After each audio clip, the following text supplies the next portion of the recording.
Bonjour à tous et bienvenue dans cette nouvelle édition de Sénat 360. Voici les titres. Le grand débat, c'est parti. Emmanuel Macron est dans l'heure pour donner le coup d'envoi de cette consultation inédite. L'enjeu est de taille pour le chef de l'État. Il mise sur la participation des Français pour sortir de la crise des Gilets jaunes. Nous serons en direct de Grand Bourgtheroud dans cette édition. Comment assurer l'indépendance de ce grand débat? 2 ministres ont été chargés de l'animer sur le terrain. Ils seront accompagnés d'un collège de 5 garants pour permettre une consultation impartiale, alors que certains regrettent que les thèmes soient définis à l'avance par l'exécutif. Et parmi les thèmes proposés, la transformation du Sénat, vécue comme une déclaration de guerre pour les sénateurs, qui voit là une provocation et une manière de mettre la pression sur la Haute Assemblée, sans qui, je le rappelle, la réforme constitutionnelle ne peut voir le jour. Le débat est à suivre. Et vous pouvez réagir ou commenter cette émission sur les réseaux sociaux via Twitter, le hashtag Sénat 360. Pour m'accompagner cet après-midi, Alexandre Poussard et Tam Trani au Sénat. Et on retrouvera également Jérôme Rabier en direct de Normandie dans notre multiplex à suivre.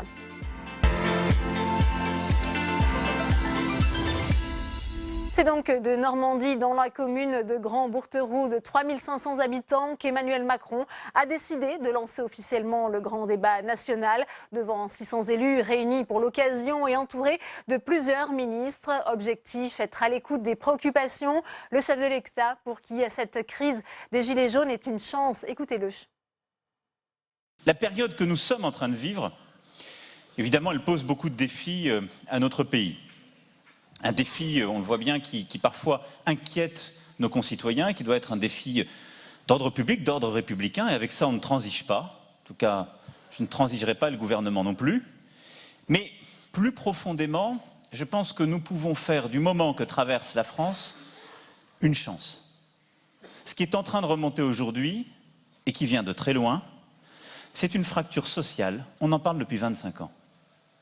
Hier, la formule a été porté par un de mes prédécesseurs, Jacques Chirac, pour le citer, c'était en 1995. Une fracture territoriale qui n'a cessé de croître par des choix successifs, qui ont pu être des choix d'ailleurs de réorganisation administrative, territoriale, qui sont des choix aussi liés à l'évolution du monde dans lequel on vit, où les métropoles aspirent de plus en plus de richesses, où les choses sont en train de plus en plus de se regrouper. Une fracture économique qui a frappé les classes moyennes, parce que si on regarde les 10 dernières années depuis la crise que nous avons traversée en 2008 partout dans le monde, dans tous les pays développés, ce sont les classes moyennes qui ont payé la facture. Et c'est ce qui ressort aujourd'hui. Et une fracture démocratique qui a sans doute vécu un moment important en 2005 en France, dont on n'a pas voulu tirer toutes les conséquences. Et c'est vrai que le nom sur lequel on est revenu a créé une forme de fracture démocratique qui remonte quand j'écoute ce que nous disent nos concitoyens aujourd'hui. Et donc toutes ces fractures, on les a devant nous, et d'un seul coup, les choses s'effritent.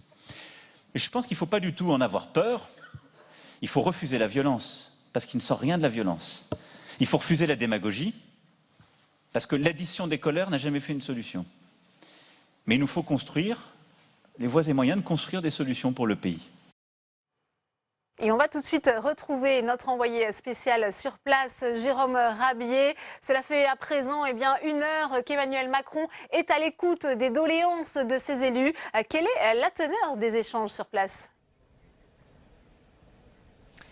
S'il a bénéficié d'un accueil poli avec quelques applaudissements, les élus à qui Emmanuel Macron a demandé un dialogue franc et direct, on peut dire qu'ils l'ont servi, puisque depuis 1 heure, dès les premières prises de parole, les mots des élus et de leurs concitoyens ont résonné dans cette grande salle qui se trouve juste derrière moi, transformée en agora. Pour l'occasion, on a entendu pêle-mêle parler de France à 2 vitesses entre territoires urbains et ruraux, de fractures territoriales, d'un sentiment d'abandon, de machine à broyer la proximité. Les maires ont évoqué une maternité qui va fermer, des transports publics insuffisants quand ils existent, ou encore des nouvelles compétences à assurer sans compensation financière pour les communes. Pour l'instant, Emmanuel Macron écoute, il va leur répondre, leur a-t-il promis, un exercice nécessaire pour de nombreux élus, comme Hervé Maurey, le sénateur de l'Eure,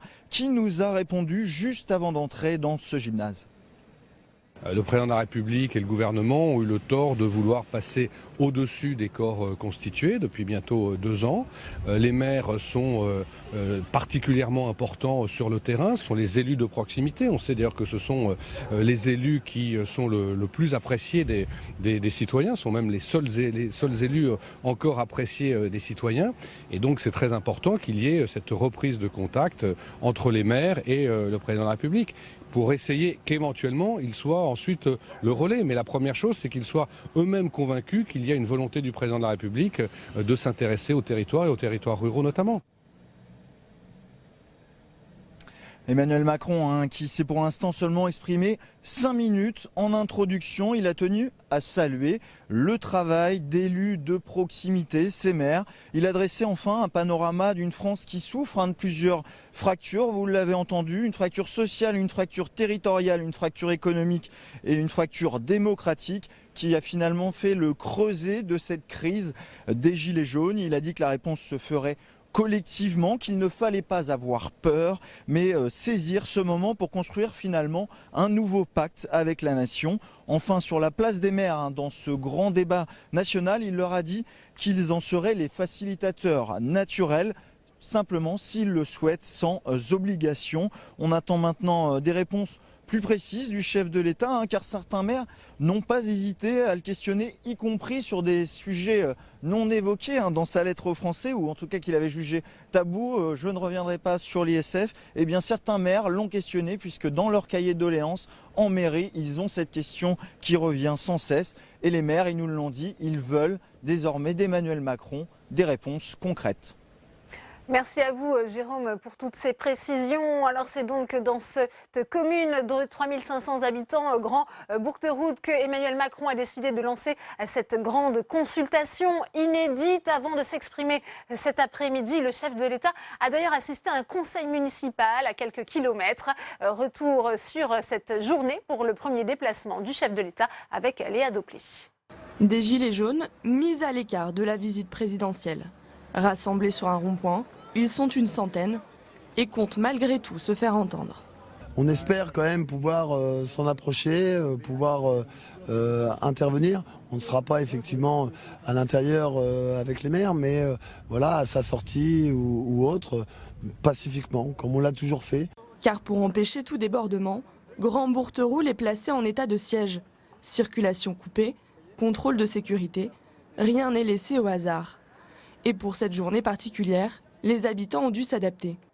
Des mesures nécessaires pour permettre au président de rencontrer 600 maires normands, mais aussi de consulter quelques 110 doléances rassemblées dans ce cahier.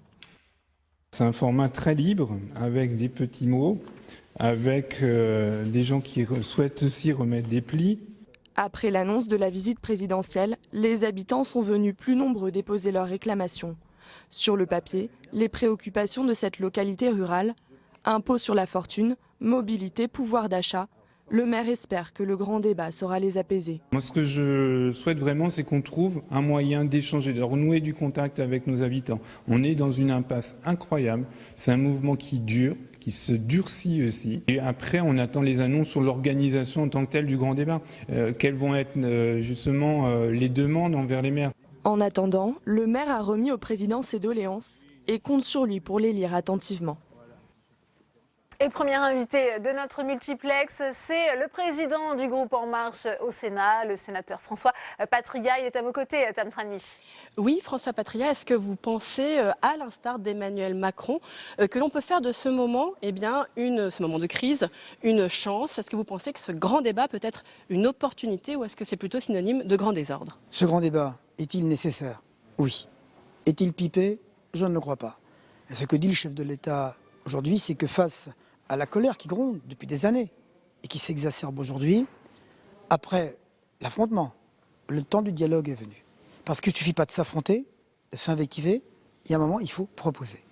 Et pour proposer, le gouvernement a dit, voilà, nous allons mettre le peuple à l'écoute, les élus à l'écoute, les institutions à l'écoute, le chef de l'État, le Premier ministre à l'écoute, et à partir de là, nous définirons les grandes lignes d'un nouveau contrat pour la nation autour de ces demandes. Et je pense que la méthode est à la fois responsable.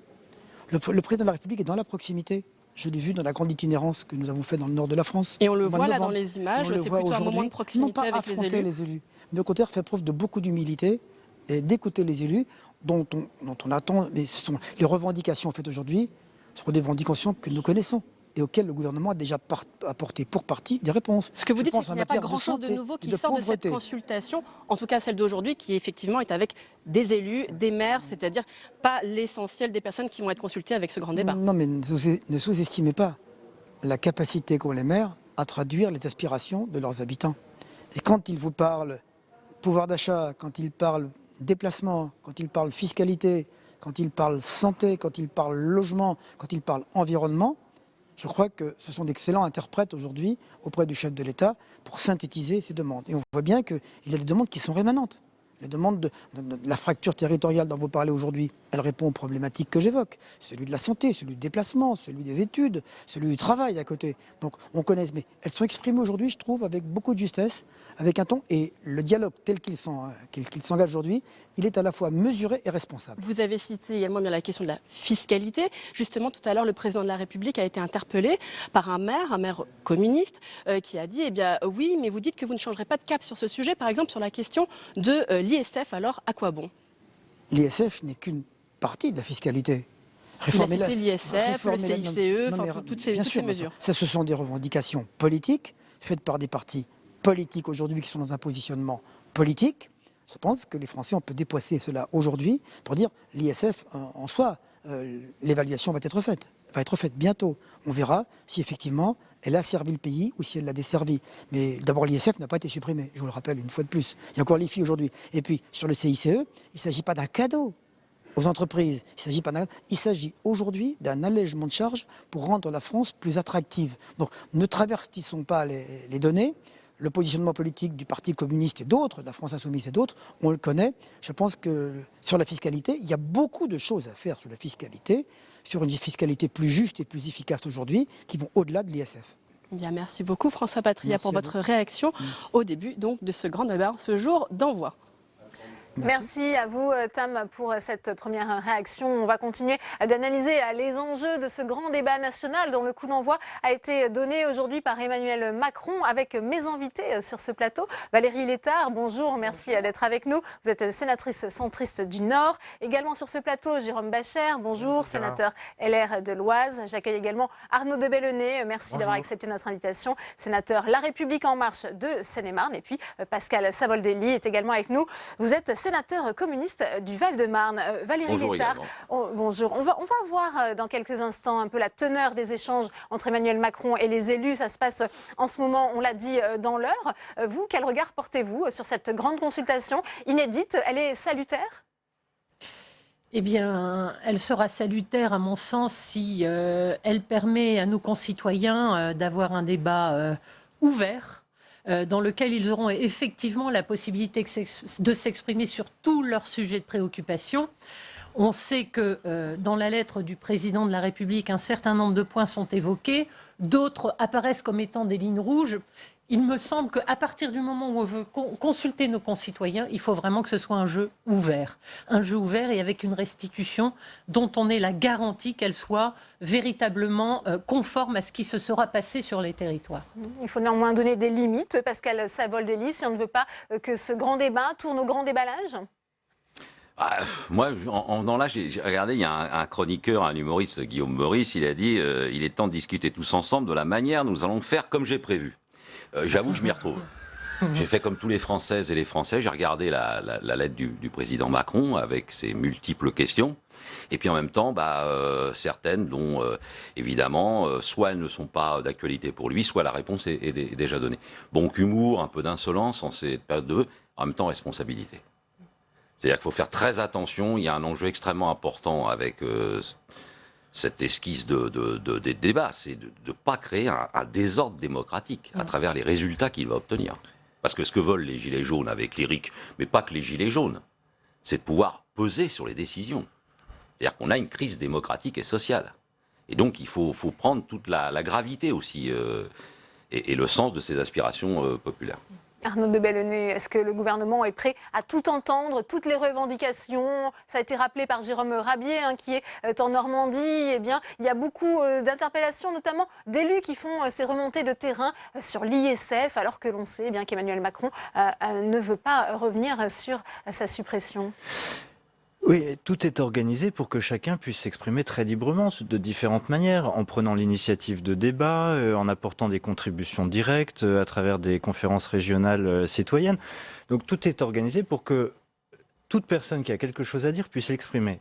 Après, il est de la responsabilité du gouvernement d'accompagner, de dire ses limites aussi, mais il y aura une synthèse et il y a un grand débat. Je voudrais dire que ce débat, il me semble absolument nécessaire, et je voudrais commencer par saluer l'Association des maires ruraux des petites villes de France, la quasi-totalité des mouvements politiques qui sont au rendez-vous. Il y a malheureusement quelques exceptions, mais qui sont au rendez-vous du débat et qui assument en responsabilité la bonne tenue de cet échange. Il me semble absolument essentiel parce que nous avons besoin d'adhésion et de compréhension. On peut ne pas être d'accord, mais on ne fait rien sans adhésion et sans compréhension. Et c'est ce qui fonctionne à l'échelon local. Pourquoi le maire... On voit d'ailleurs sur ces images, puisque nous sommes toujours en direct de Grande Bourteroude, c'est donc dans l'Eure, on voit ces maires qui continuent de prendre la parole et d'interpeller le chef de l'État. Votre réaction, Jérôme Bascher, puisque ça a été évoqué à l'instant par Arnaud de Belenet, tous les élus locaux, tous les maires vont jouer le jeu, selon vous, vont soutenir le gouvernement pour organiser ce débat ? Oh, si il y avait l'unanimité, cela se saurait dans notre pays, et c'est bien d'ailleurs la démocratie. Ce qui est un peu bizarre, c'est effectivement d'avoir oublié pendant des mois complets que les maires existaient, que les conseils départementaux existaient, que les conseillers régionaux existaient et que les parlementaires existaient. Et du coup, de les appeler à l'aide pour le débat. Et je crois que là, on voit bien que nous avons des élus responsables. Et notre démocratie, nos institutions sont très fortes pour cela. Les élus répondent présents. On dit on veut débattre, débattons. Nous sommes toujours présents et toujours là pour débattre.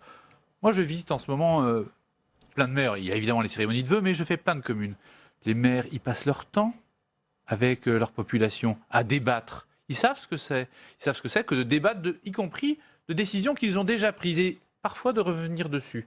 Donc, la démocratie, faire vivre le débat, les élus en ont l'habitude. C'est une bonne idée de faire appel à eux. C'est un petit peu dommage de le faire sous la contrainte. C'est important d'avoir une démocratie apaisée et que le débat est donc nécessaire pour tous. Alors justement, Jean Bascher, je vous propose de réécouter ces premières interpellations.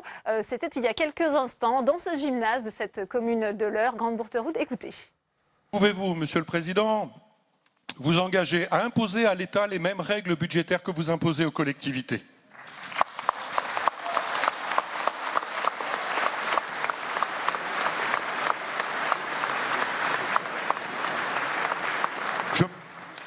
Je pense notamment à la présentation d'un budget en équilibre.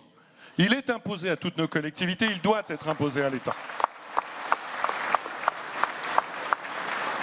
Je pense également, évidemment, à la limitation des dépenses de fonctionnement. Pouvez-vous vous engager, Monsieur le Président, à baisser drastiquement les dépenses de l'État sans baisser les services publics ? Pardon. Non, ce n'est pas de la démagogie. Aujourd'hui, l'ensemble des élus locaux ici, Monsieur le Président, continue à assumer les mêmes services publics avec moins d'argent. Une inquiétude, évidemment, j'en ai une, Monsieur le Président, c'est qu'on arrive au budget. Bon. Et là, le gros problème, c'est qu'avec la loi NOTRe, j'ai intégré une communauté de communes qui est plus grosse, une communauté d'agglos, et finalement, au lieu d'être gagnant, finalement, j'ai 30% en moins de ma DGF. Voilà. Et ça, croyez-moi, c'est un gros problème. Voilà. Valérie Létard, ça vous fait réagir ce qu'on vient d'entendre, ces inquiétudes d'élus, notamment sur cette question des moyens, du budget des collectivités, des dotations ? Bien, Est-ce que ça a un impact sur le quotidien des Français, forcément ? Complètement. Je pense que s'il y a une catégorie d'élus qui doit rendre compte de l'utilisation des deniers publics et être toujours de plus en plus efficace, sous le contrôle d'ailleurs du préfet qui est le représentant de l'État dans les territoires, et comme ça a été dit, justement, on doit rendre des comptes à l'équilibre quand on est élu local et on doit rendre des services qui soient à la hauteur des attentes de la population. C'est-à-dire qu'il y a une obligation de résultat. Il me semble aussi, peut-être qu'au travers de cette consultation où on vient chercher les maires, qui sont ceux qui ont la confiance de nos concitoyens, parce qu'au quotidien, ils sont là pour rendre compte et pour accompagner la vie quotidienne des habitants, les écoles, les équipements publics, culturels. Ce qui serait bien, c'est qu'on l'a vu pendant cette première année et demie de mandat, les élus locaux, on leur a demandé de faire des efforts sans pour autant leur demander si c'était bon, si c'était les bons choix qui étaient demandés aux élus. Ils sont prêts à faire des efforts. Ce qui a peut-être manqué, et c'est peut-être comme ça qu'on en est arrivé à la situation délicate dans laquelle nous nous trouvons aujourd'hui, c'est est-ce qu'on ne peut pas construire ensemble plutôt que de faire pour le bien des gens tout seul, en pensant qu'effectivement, intellectuellement, le raisonnement est juste, mais il faut l'adapter à la réalité des territoires, de la société civile, des acteurs économiques. Et s'il y a peut-être un enseignement à entendre de cela, c'est qu'on vient chercher les maires maintenant. Il faudra, pour garder, à mon sens, une fois que ce travail de consultation aura permis au gouvernement et au président de la République de venir peut-être légitimer des choix pour cette deuxième partie de mandat, le cas échéant, d'essayer de continuer à travailler avec les collectivités, avec les partenaires sociaux, avec le Parlement, pour que, une fois que les concitoyens se seront positionnés, que le président aura donné la feuille de route, qu'elle s'ajuste en prenant en compte les réalités que vont vivre au quotidien les gens dans l'application de ces choix. Et là, ce qui a manqué, ce qui nous a conduit dans cette impasse, c'est que ça s'est fait sans.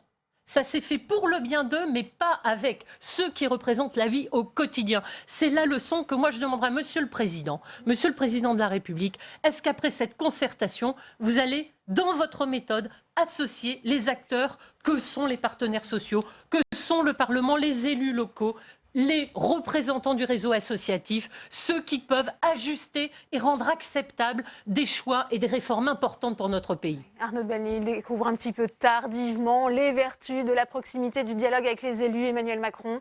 Mais j'ai été élu 3 fois maire et je me suis engagé aux côtés d'Emmanuel Macron. Donc je rejoins Valérie Létard. Un maire sait ce que c'est que l'intelligence collective. Il sait ce que c'est que de gérer au sens technique une collectivité, mais il sait aussi ce que c'est que d'emmener la collectivité humaine dont il a la charge vers un destin partagé.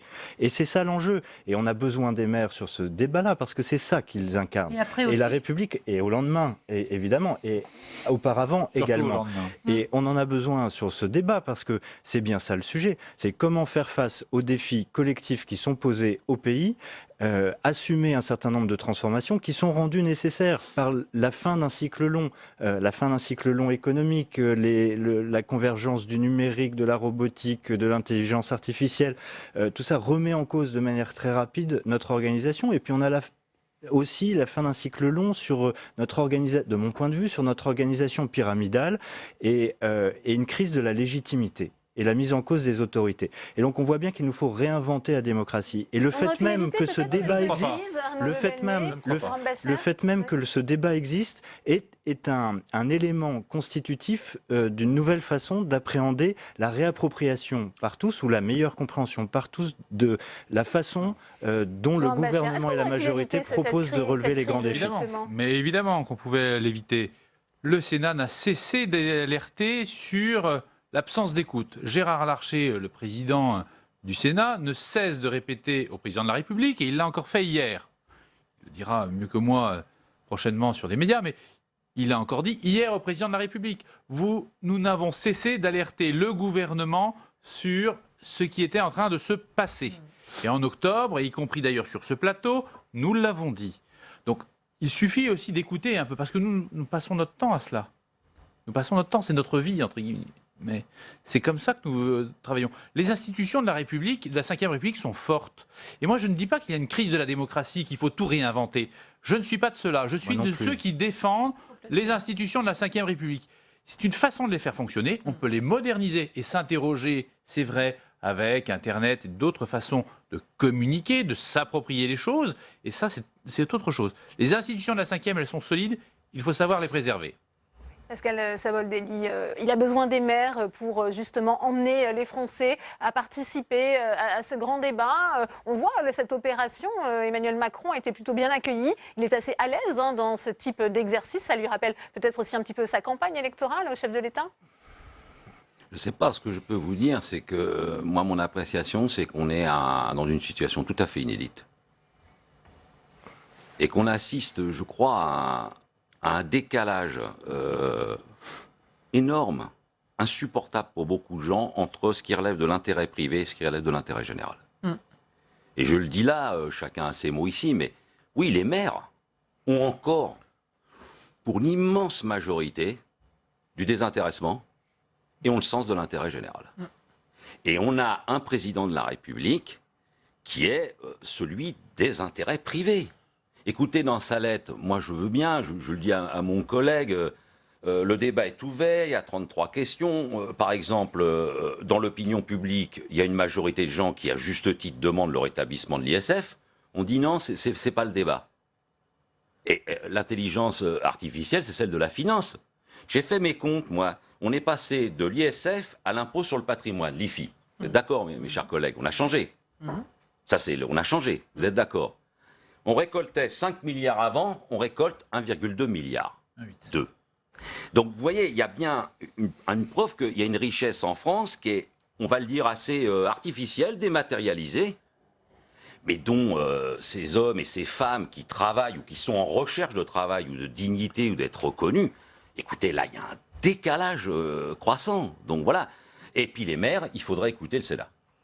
Par exemple, au Sénat, nous avons à l'unanimité demandé au président de la République, dans le projet de loi de constitution, qu'il y ait une autonomie fiscale et financière des collectivités territoriales. Vous voyez, il y en a assez de la concurrence, la compétitivité entre les niveaux de collectivité. Il faut du droit commun, il faut une république des lois et pas une république du contrat privé. Alors on va peut-être continuer d'écouter les interpellations, ces doléances des élus. Et c'était il y a quelques instants, toujours dans ce gymnase de Grand Bourteroud. On y reviendra dans quelques instants. Arnaud de Belenet, on a vu cette importance de ce maillage territorial de ces élus. On sait aussi qu'il y a une petite polémique sur l'indépendance de ce débat, son impartialité. Il y aura un collège de garants. Il y a quand même des critiques justement sur ces ministres qui vont encadrer le débat. Est-ce qu'il y a une reprise en main gouvernementale, notamment après le départ de Chantal Jouanneau et donc de l'absence de saisine de la Commission nationale du débat public? Non, mais quand on lit attentivement la missive du Premier ministre sur l'organisation du débat, on est totalement rassuré. Moi, j'ai aucune inquiétude de cette nature. Et il serait dommage, et encore une fois, pas responsable et pas à niveau, qu'il y ait des polémiques qui prospèrent sur ce type de sujet, des mises en cause a priori, qu'on agite des totems de postures politiciennes à gauche ou à droite. L'enjeu, encore une fois, c'est de faire face à des défis majeurs, économiques, sociaux, de légitimité démocratique, qu'on le veuille ou non. Notre démocratie représentative est mise en cause, et quand on entend les gilets jaunes qui parlent du certains parce qu'ils estiment que ça ne va servir à rien, que tout est cadré, que tout est biaisé dans ce débat. Mais que leur répondez-vous et comment pouvez-vous les inciter justement à venir participer? Bien sûr que non, tout est cadré, mais rien n'est prédécidé. Et bien évidemment, il y a un minimum de cadre organisationnel et un certain nombre de garanties qui sont données. La parole est libre, les sujets de fait sont libres. On n'imagine pas qu'on empêche une expression dans un débat. Mais au-delà de ça, nous avons, je veux le redire fortement, nous avons un pays qui doit faire face à des défis et des mutations majeures. Il y en a une que je n'ai pas eu le temps de citer tout à l'heure, un défi que je n'ai pas eu le temps de citer, c'est la transition écologique et environnementale. Nous passons d'1 milliard d'habitants sur cette planète à 10 milliards en un siècle et demi. On voit bien dans les enquêtes d'opinion, pardon Arnaud de Belenet, que ce n'est pas forcément la priorité, la principale préoccupation des Français, ce n'est pas forcément ce qui va remonter dans les cahiers de doléances. Mais c'est ça aussi qu'il faut expliquer, et c'est ça que nous devons dire en responsabilité, c'est que nous avons des défis majeurs à relever. Comment faire en sorte que notre économie du produire toujours davantage à moindre prix se transforme en une économie de frugalité où chacun puisse s'y retrouver. Ce sont ça les mutations et les enjeux profonds. Donc qu'il y ait un débat sur ces fondamentaux-là, que chacun se réapproprie les enjeux et ne réinvente pas l'eau tiède dans son coin, c'est aussi un challenge. Ça mérite l'absence de polémique de posture ou politicienne sur les modalités d'organisation du débat. Tout le monde sait très bien que chacun pourra s'exprimer et qu'il y aura une synthèse en totale autonomie, et des garants sont nommés par le président du Sénat, qui n'est pas suspect d'être dans la majorité, bien qu'il soit lui à niveau et à niveau de ses responsabilités parmi d'autres. Voilà. Et le président du CESE nommera quelqu'un aussi. Donc on voit bien que toutes les conditions sont réunies pour que ça se passe bien. On va continuer ce débat si vous voulez bien, Pascal Savoldelli, pardon. Explique-moi pourquoi le président, je suis d'accord avec toi, non mais c'est vrai, je crois qu'on est unanime là-dessus. Il y a un enjeu de transition énergétique. Notamment. Mais pourquoi il dit dans sa lettre qu'on ne pourra pas discuter de la fiscalité écologique? Ah non, la fiscalité figure dans la lettre. Pourquoi on n'a pas le droit d'en parler? Non mais c'est une question que je pose, c'est pas une polémique, c'est pas une posture et c'est pas politicien. Interdite, à rappeler le chef de l'État, et on a le sentiment que tous les sujets sont sur la table. On va continuer ce débat, mais on retourne salle des conférences. Vous le savez, c'est le principe aussi de cette émission. Avec vous, Tam Tranui, à vos côtés, le sénateur LR du Nord, Marc-Philippe Daubresse. C'est à vous. Marc-Philippe Daubresse, votre réaction tout d'abord sur le coup d'envoi donné à ce grand débat, cet échange plutôt libre avec le président de la République qui a parlé très brièvement avant que les élus puissent prendre la parole. L'image, elle est plutôt bonne, plutôt une certaine humilité de la part du président de la République? Qu'est-ce qui compte, c'est de faire une image ou d'être efficient dans le débat? Il y a une séance d'écoute, c'est bien le moins qu'il puisse faire. Dans doléance, vous savez, il y a le mot douleur. Ça veut dire qu'il faut avoir de la sympathie, souffrir avec les gens qui expriment à mal-être, pouvoir d'achat ou injustice fiscale. Mais est-ce que cette écoute va se transformer en entente? Est-ce qu'il va entendre ce qui se dit? C'est moins sûr. Et le fait qu'il lâche des petites phrases à tout bout de champ, qui sont un manque de considération pour les personnes de notre pays qui sont soumises à la précarité. Oui, je rappelle les propos d'Emmanuel Macron, juste auparavant, dans le village de Gagny, également dans l'Eure. Il a déclaré que les personnes en situation de pauvreté, on va davantage les responsabiliser, car il y en a qui font bien et il y en a qui déconnent. Ce sont là les mots du président de la République. Écoutez, j'ai été ministre des Solidarités Actives, j'ai eu en charge la mise en place du RSA sous Nicolas Sarkozy. Il y a 25% de la population qui doit rester au RMI parce qu'elle ne peut pas faire autrement, pour une bonne part, parce qu'il y a des problèmes de santé ou des problèmes de solitude ou même des problèmes de handicap. C'est une provocation de la part du président de la République. Mais il y en a 30% qui, quand on leur a proposé le RSA activité à l'époque, un RSA où on fait de l'activité et où on a une rémunération en contrepartie, étaient demandeurs.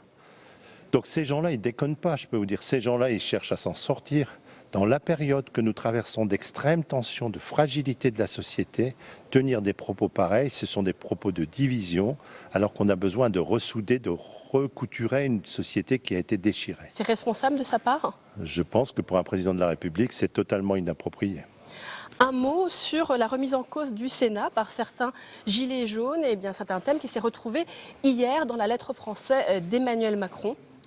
Écoutez, moi quand je lis ce que disait Emmanuel Macron dans son livre Révolution, juste avant d'être élu président de la République, il disait « Je suis pour la déconcentration de l'État, je suis pour une nouvelle étape de décentralisation, je suis pour plus de pouvoir aux élus locaux, je suis pour plus de pouvoir aux partenaires sociaux ». Il a fait tout le contraire pendant 2 ans. Et donc quelque part, la question c'est la verticalité, c'est-à-dire le côté jupitérien du président de la République. C'est son comportement qui a provoqué la crise des Gilets jaunes. Faut-il réduire le nombre de parlementaires? Moi je suis pour, à l'Assemblée comme au Sénat. Mais il faut d'abord, en termes de gouvernance, réduire le gaspillage de l'État, les organismes théodules en tout genre, les nombreux comités qui ne servent à rien. Mais là, c'est le Sénat qui est visé. Et donc, pourquoi parle-t-on du Sénat en particulier et pas de l'Assemblée nationale, par exemple? Je vais vous le dire. Parce que le Sénat, dans la Constitution, c'est l'équilibre des pouvoirs et des territoires. C'est un contre-pouvoir. Et que quelque part, ça gêne peut-être M. Macron qui a un contre-pouvoir ici. Bien, merci beaucoup Marc-Philippe Daubresse pour cette réaction. Merci à vous, Tam. On vient venir aussi sur cette question institutionnelle avec mes invités, mais je vous propose d'écouter, parce que c'est particulièrement intéressant, toutes ces interpellations, ces échanges des élus avec Emmanuel Macron. Je vous propose d'ailleurs d'écouter Francis Courel. Mon objectif était clair. Donner la parole au peuple des ronds-points, canaliser les colères, traduire les émotions et les souffrances par des revendications légitimes, continuer à échanger pour retrouver de la dignité et de la citoyenneté. J'ai plutôt constaté, avec satisfaction, comme une sorte de Réveil démocratique en marche, qui interpelle un système probablement à bout de souffle. Le groupe n'a eu aucune difficulté à dire que l'appauvrissement des classes populaires et des classes moyennes et le recul de l'État en tant que puissance capable de rééquilibrer les inégalités ne devait pas être une fatalité. Celle qui provoque la désindustrialisation des territoires et la concentration des richesses du côté des gagnants du système, les multinationales et les milliardaires qui souvent échappent à l'impôt. Jérôme Bascher, en propos introductif, Emmanuel Macron a parlé de cette fracture sociale. C'était le slogan de campagne de Jacques Chirac. Depuis, on voit que finalement, peut-être les choses n'ont pas beaucoup évolué. En tout cas, c'est le ressenti qui s'exprime à travers ces interventions. Elles sont souvent très fortes de ces élus qui ont ouvert leur cahier de doléances justement à leurs concitoyens. C'est, excusez-moi, sur cette précision sur la campagne de Jacques Chirac de 1995, mais ce n'était pas le slogan. Ça a été le thème. Et c'est là où j'ai commencé à faire de la politique. Excusez-moi de cette précision, mais c'est assez important parce que ce thème, effectivement, il est profond. Cette fracture sociale, elle est certaine et on a eu l'impression lors des premières mesures prises lors de la loi de finances il y a 2 ans maintenant, qu'on en faisait beaucoup pour les plus riches et pas assez pour les classes moyennes et ceux qui travaillent. Et effectivement, on a pris des mesures tout de suite en passant de l'ISF à l'IFI. On a pris des mesures tout de suite sur le prélèvement forfaitaire unique, des choses un peu techniques, mais ça s'appelle la flat tax. Et on a mis du temps, on a dit, la taxe d'habitation, pour vous qui travaillez, pour vous tous, ce sera sur 3 ans. Et donc, il y a eu une sorte d'injustice qui est apparue en disant, pour certains, c'est tout de suite, et pour d'autres, c'est demain. Et c'est là où il y a sans doute un hiatus assez important. Alors, pour revenir sur ce sujet de fracture sociale, il est clair que le mouvement initial des Gilets jaunes, c'était la France qui travaille et qui ne finit pas les fins de mois, et la France qui a travaillé et qui pensait vivre dignement de sa retraite, et dont on lui dit, écoutez, non, c'est fini. D'un côté, on vous prend la CSG, et de l'autre, on arrête de réindexer vos pensions sur le coût de la vie. Donc ils ne savent plus à quoi s'attendre, et ils sont dans le doute. Et on voit bien que tout ça, c'est un mouvement de doute et d'agrégation de doute sur, mais finalement, qu'est-ce qu'on fait et pour qui? En tout cas, moi, quand je lis les cahiers de doléances des Gilets jaunes, la première chose que je lis, c'est rendez-nous notre pouvoir d'achat, ce qui a été pris. C'est la première mesure. Les gens sont sur les fins de mois. Pascal Savoldelli, sur ce thème, effectivement, sur finalement cette majorité silencieuse qu'on n'a pas forcément entendue et qui tout d'un coup s'exprime. Qu'est-ce que ça vous inspire, justement ? Il y a une alerte, il y a un cri, là. Enfin, je veux dire, profond. Il va prendre les formes qu'il va prendre, mais il est profond. Donc, il faut faire attention aux réformes et aux changements qu'il faut faire. Mais vous voyez, il y a eu plusieurs humiliations. Certaines ne sont pas toutes de la responsabilité du président Macron. Quand, en 2005, justement, il y a eu un référendum, et que majoritairement les Français ont dit non à ce qu'on constitutionnalise cette Europe de la finance et des inégalités, on l'a bafoué d'un revers de main après. Et il y a des éléments aussi nouveaux, c'est que, qu'est-ce que vous voulez, on a un président de la République, écoutez, qui dans votre gouvernement est vraiment de la société civile? Quelle conception on a de la société civile? Il faut avoir travaillé chez Danone, il faut avoir été que dans des grands groupes, de cumuler des salaires des fois à plusieurs dizaines de milliers d'euros. Imaginez que moi je me félicite que Mme Joanneau ait refusé quand même d'organiser et de participer à l'organisation du débat. À la différence de mon collègue qui est sénateur, qui est dans la majorité, lui ne gagnait pas 14 000 euros pour jouer son rôle de parlementaire. Et pas seulement un peu moins. Donc vous voyez, il y a des humiliations, il y a des frustrations. Où est la société civile dans la décision aujourd'hui? Et je le dis ici, dans les institutions, mais aussi dans l'entreprise. Dans l'entreprise. Il faut donner des droits nouveaux aux salariés dans la gestion de l'entreprise, dans qu'est-ce qu'on produit, dans comment on le produit. Il y a des pistes dans les propositions d'Emmanuel Macron sur cette association des citoyens à la prise de décision, avec notamment Valérie Létard, par exemple, le tirage au sort pour mieux associer justement certains citoyens dans les politiques publiques. En tout cas, ce qui est certain, c'est qu'on voit bien aujourd'hui qu'il est nécessaire de trouver les voies et moyens d'apporter la possibilité à nos concitoyens de s'exprimer à des moments réguliers, peut-être de l'avancée d'un quinquennat, d'un mandat.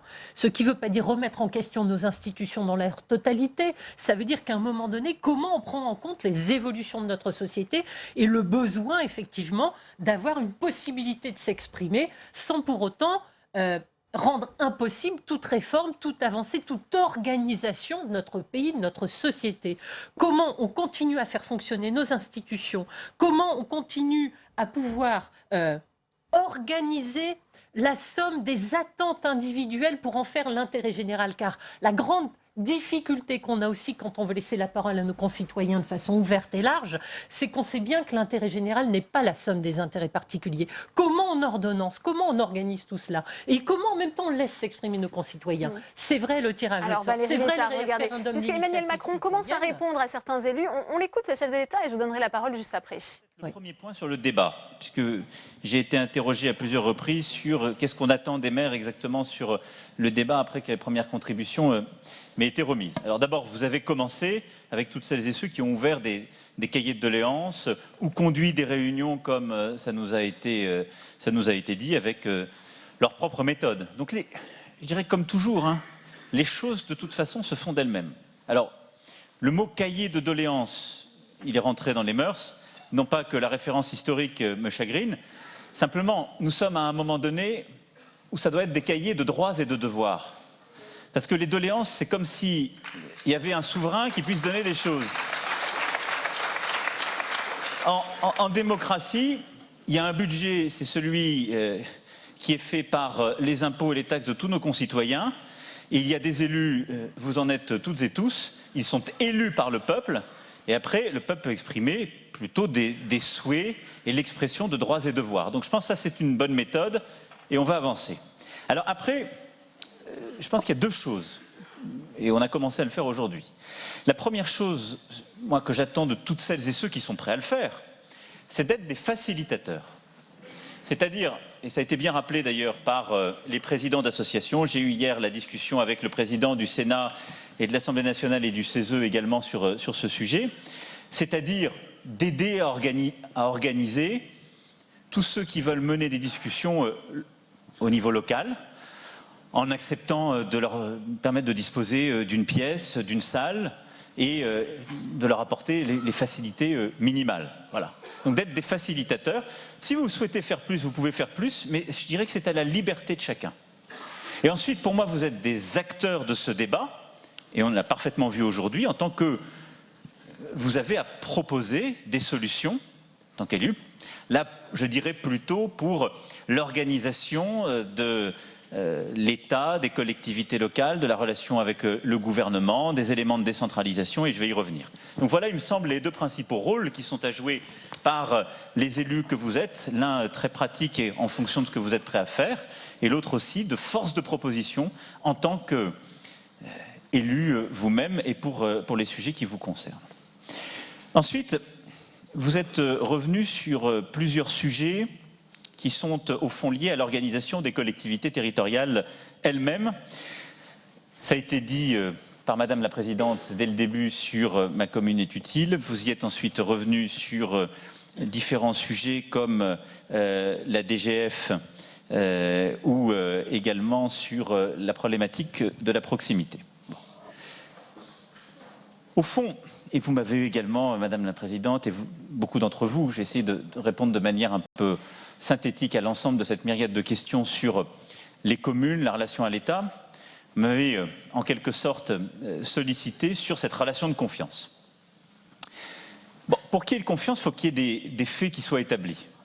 Moi, je constate, de toute façon, quand il y a un ressenti, qu'il est si largement partagé et qu'il y a les faits derrière pour l'étayer, c'est une réalité. La réalité, c'est qu'il y a un sentiment de déprise aujourd'hui des élus locaux, en particulier lorsqu'ils sont dans la ruralité, le sentiment de ne pas être respectés par l'État, de ne pas être accompagnés, de ne pas être en quelque sorte respectés, y compris dans la part financière de la relation qui doit être la nôtre. Donc ça c'est là, je ne vais pas le nier. Maintenant, je voudrais quand même revenir sur les faits, parce qu'il y a un gouvernement qui est là depuis 18 mois, et je me dois de vous dire, pour que la confiance puisse s'installer, de dire qui a fait quoi. Ça me semble, il faut refaire la chronologie des faits. Bon. Il y a, depuis 8 ans, en effet, une baisse des dotations en général dans le pays, qui ont été liées à quoi? À la compression des dépenses publiques. Personne ne l'a fait avec goût. Il y en a eu une dès la crise de 2010, puis il y a eu une redécision en 2014, à chaque fois pour ajuster les comptes, et c'est vrai que les dotations ont baissé, toutes collectivités confondues. La période, je parle de mémoire, mais les chiffres ne doivent pas être trop erronés, la période 2013-2017, c'est environ, c'est les chiffres de la Cour des comptes, 11,8 milliards de dotations en moins. À côté de ça, c'est 18 milliards d'augmentation de la fiscalité locale. Mais ces 18 milliards, ils sont rarement allés du côté du monde rural. Ils sont allés dans les endroits où il y avait de la matière fiscale qui permettait cette augmentation, ou en taux ou en base. Et donc, cette période où on a au fond baissé les dotations aux collectivités, elle a accru les inégalités territoriales parce que ceux qui avaient la possibilité de lever plus ont levé plus et les autres ont subi. Ensuite, il y a eu la loi NOTRe, dont vous avez beaucoup parlé, qui a été votée, dont on a vu les pleins effets en janvier de cette année, avec les regroupements qui ont été donc organisés d'une manière en effet non volontaire et qui ont conduit à créer, je reviens sur un des aspects de la loi NOTRe que vous avez évoqué, des grandes intercommunalités. La réalité que vous me décrivez, elle procède de ces deux logiques. J'ai été élu président en mai 2017. Les yeux dans les yeux, je peux vous le dire, les documents budgétaires sont à disposition. La DGF, en montant total dans le premier PLF qui a été fait par ce gouvernement comme dans le deuxième, elle n'a pas baissé. Pas d'un centime. C'est la réalité. Donc je ne vais pas laisser attaquer le gouvernement sur ce sujet. Elle n'a pas été baissée d'un centime. Les documents sont publics et ils sont vérifiables. Mais qu'est-ce qui s'est passé? Non mais, pourquoi? Alors, simplement, si on regarde les chiffres, par exemple, monsieur le maire d'Évreux, 2018, votre DGF, elle a augmenté. C'est une réalité. Elle a augmenté. Je ne vois pas le maire d'Évreux. Bah, il est parti, c'est dommage, parce il m'avait demandé il m'avait interpellé. Donc la DGF d'Évreux, cette année, elle a augmenté. Je pense qu'on pourrait faire la chronique. Ça fait pas mal d'années qu'elle n'a pas augmenté. Et elle a augmenté depuis 3%. Pourquoi la DGF ensuite? Et quand je regarde le département de l'Eure, il y a une majorité de communes dont la DGF a augmenté. Il y en a d'autres, il y en a une majorité, c'est vrai. Et il y en a d'autres, elle a baissé. Quand elle a baissé, il y a deux raisons principalement. La première, c'est la baisse de population. Mais c'est une réalité, il y a 42 critères dans la DGF. 42 critères. Le principal, c'est quand on perd de la population. Et donc il y a des communes, ce qui vous touche parfois beaucoup, qui ont perdu de la population, la DGF a diminué, c'est vrai. Il y en a d'autres, alors même qu'au niveau national, le montant de DGF, lui, était maintenu. C'est parce que d'autres ont gagné à côté. Et comme souvent dans notre pays, ceux qui gagnent ne disent pas merci, la preuve. Et ceux qui perdent... Et ceux qui perdent, à juste titre, disent ce système est mal fait, moi je suis perdant.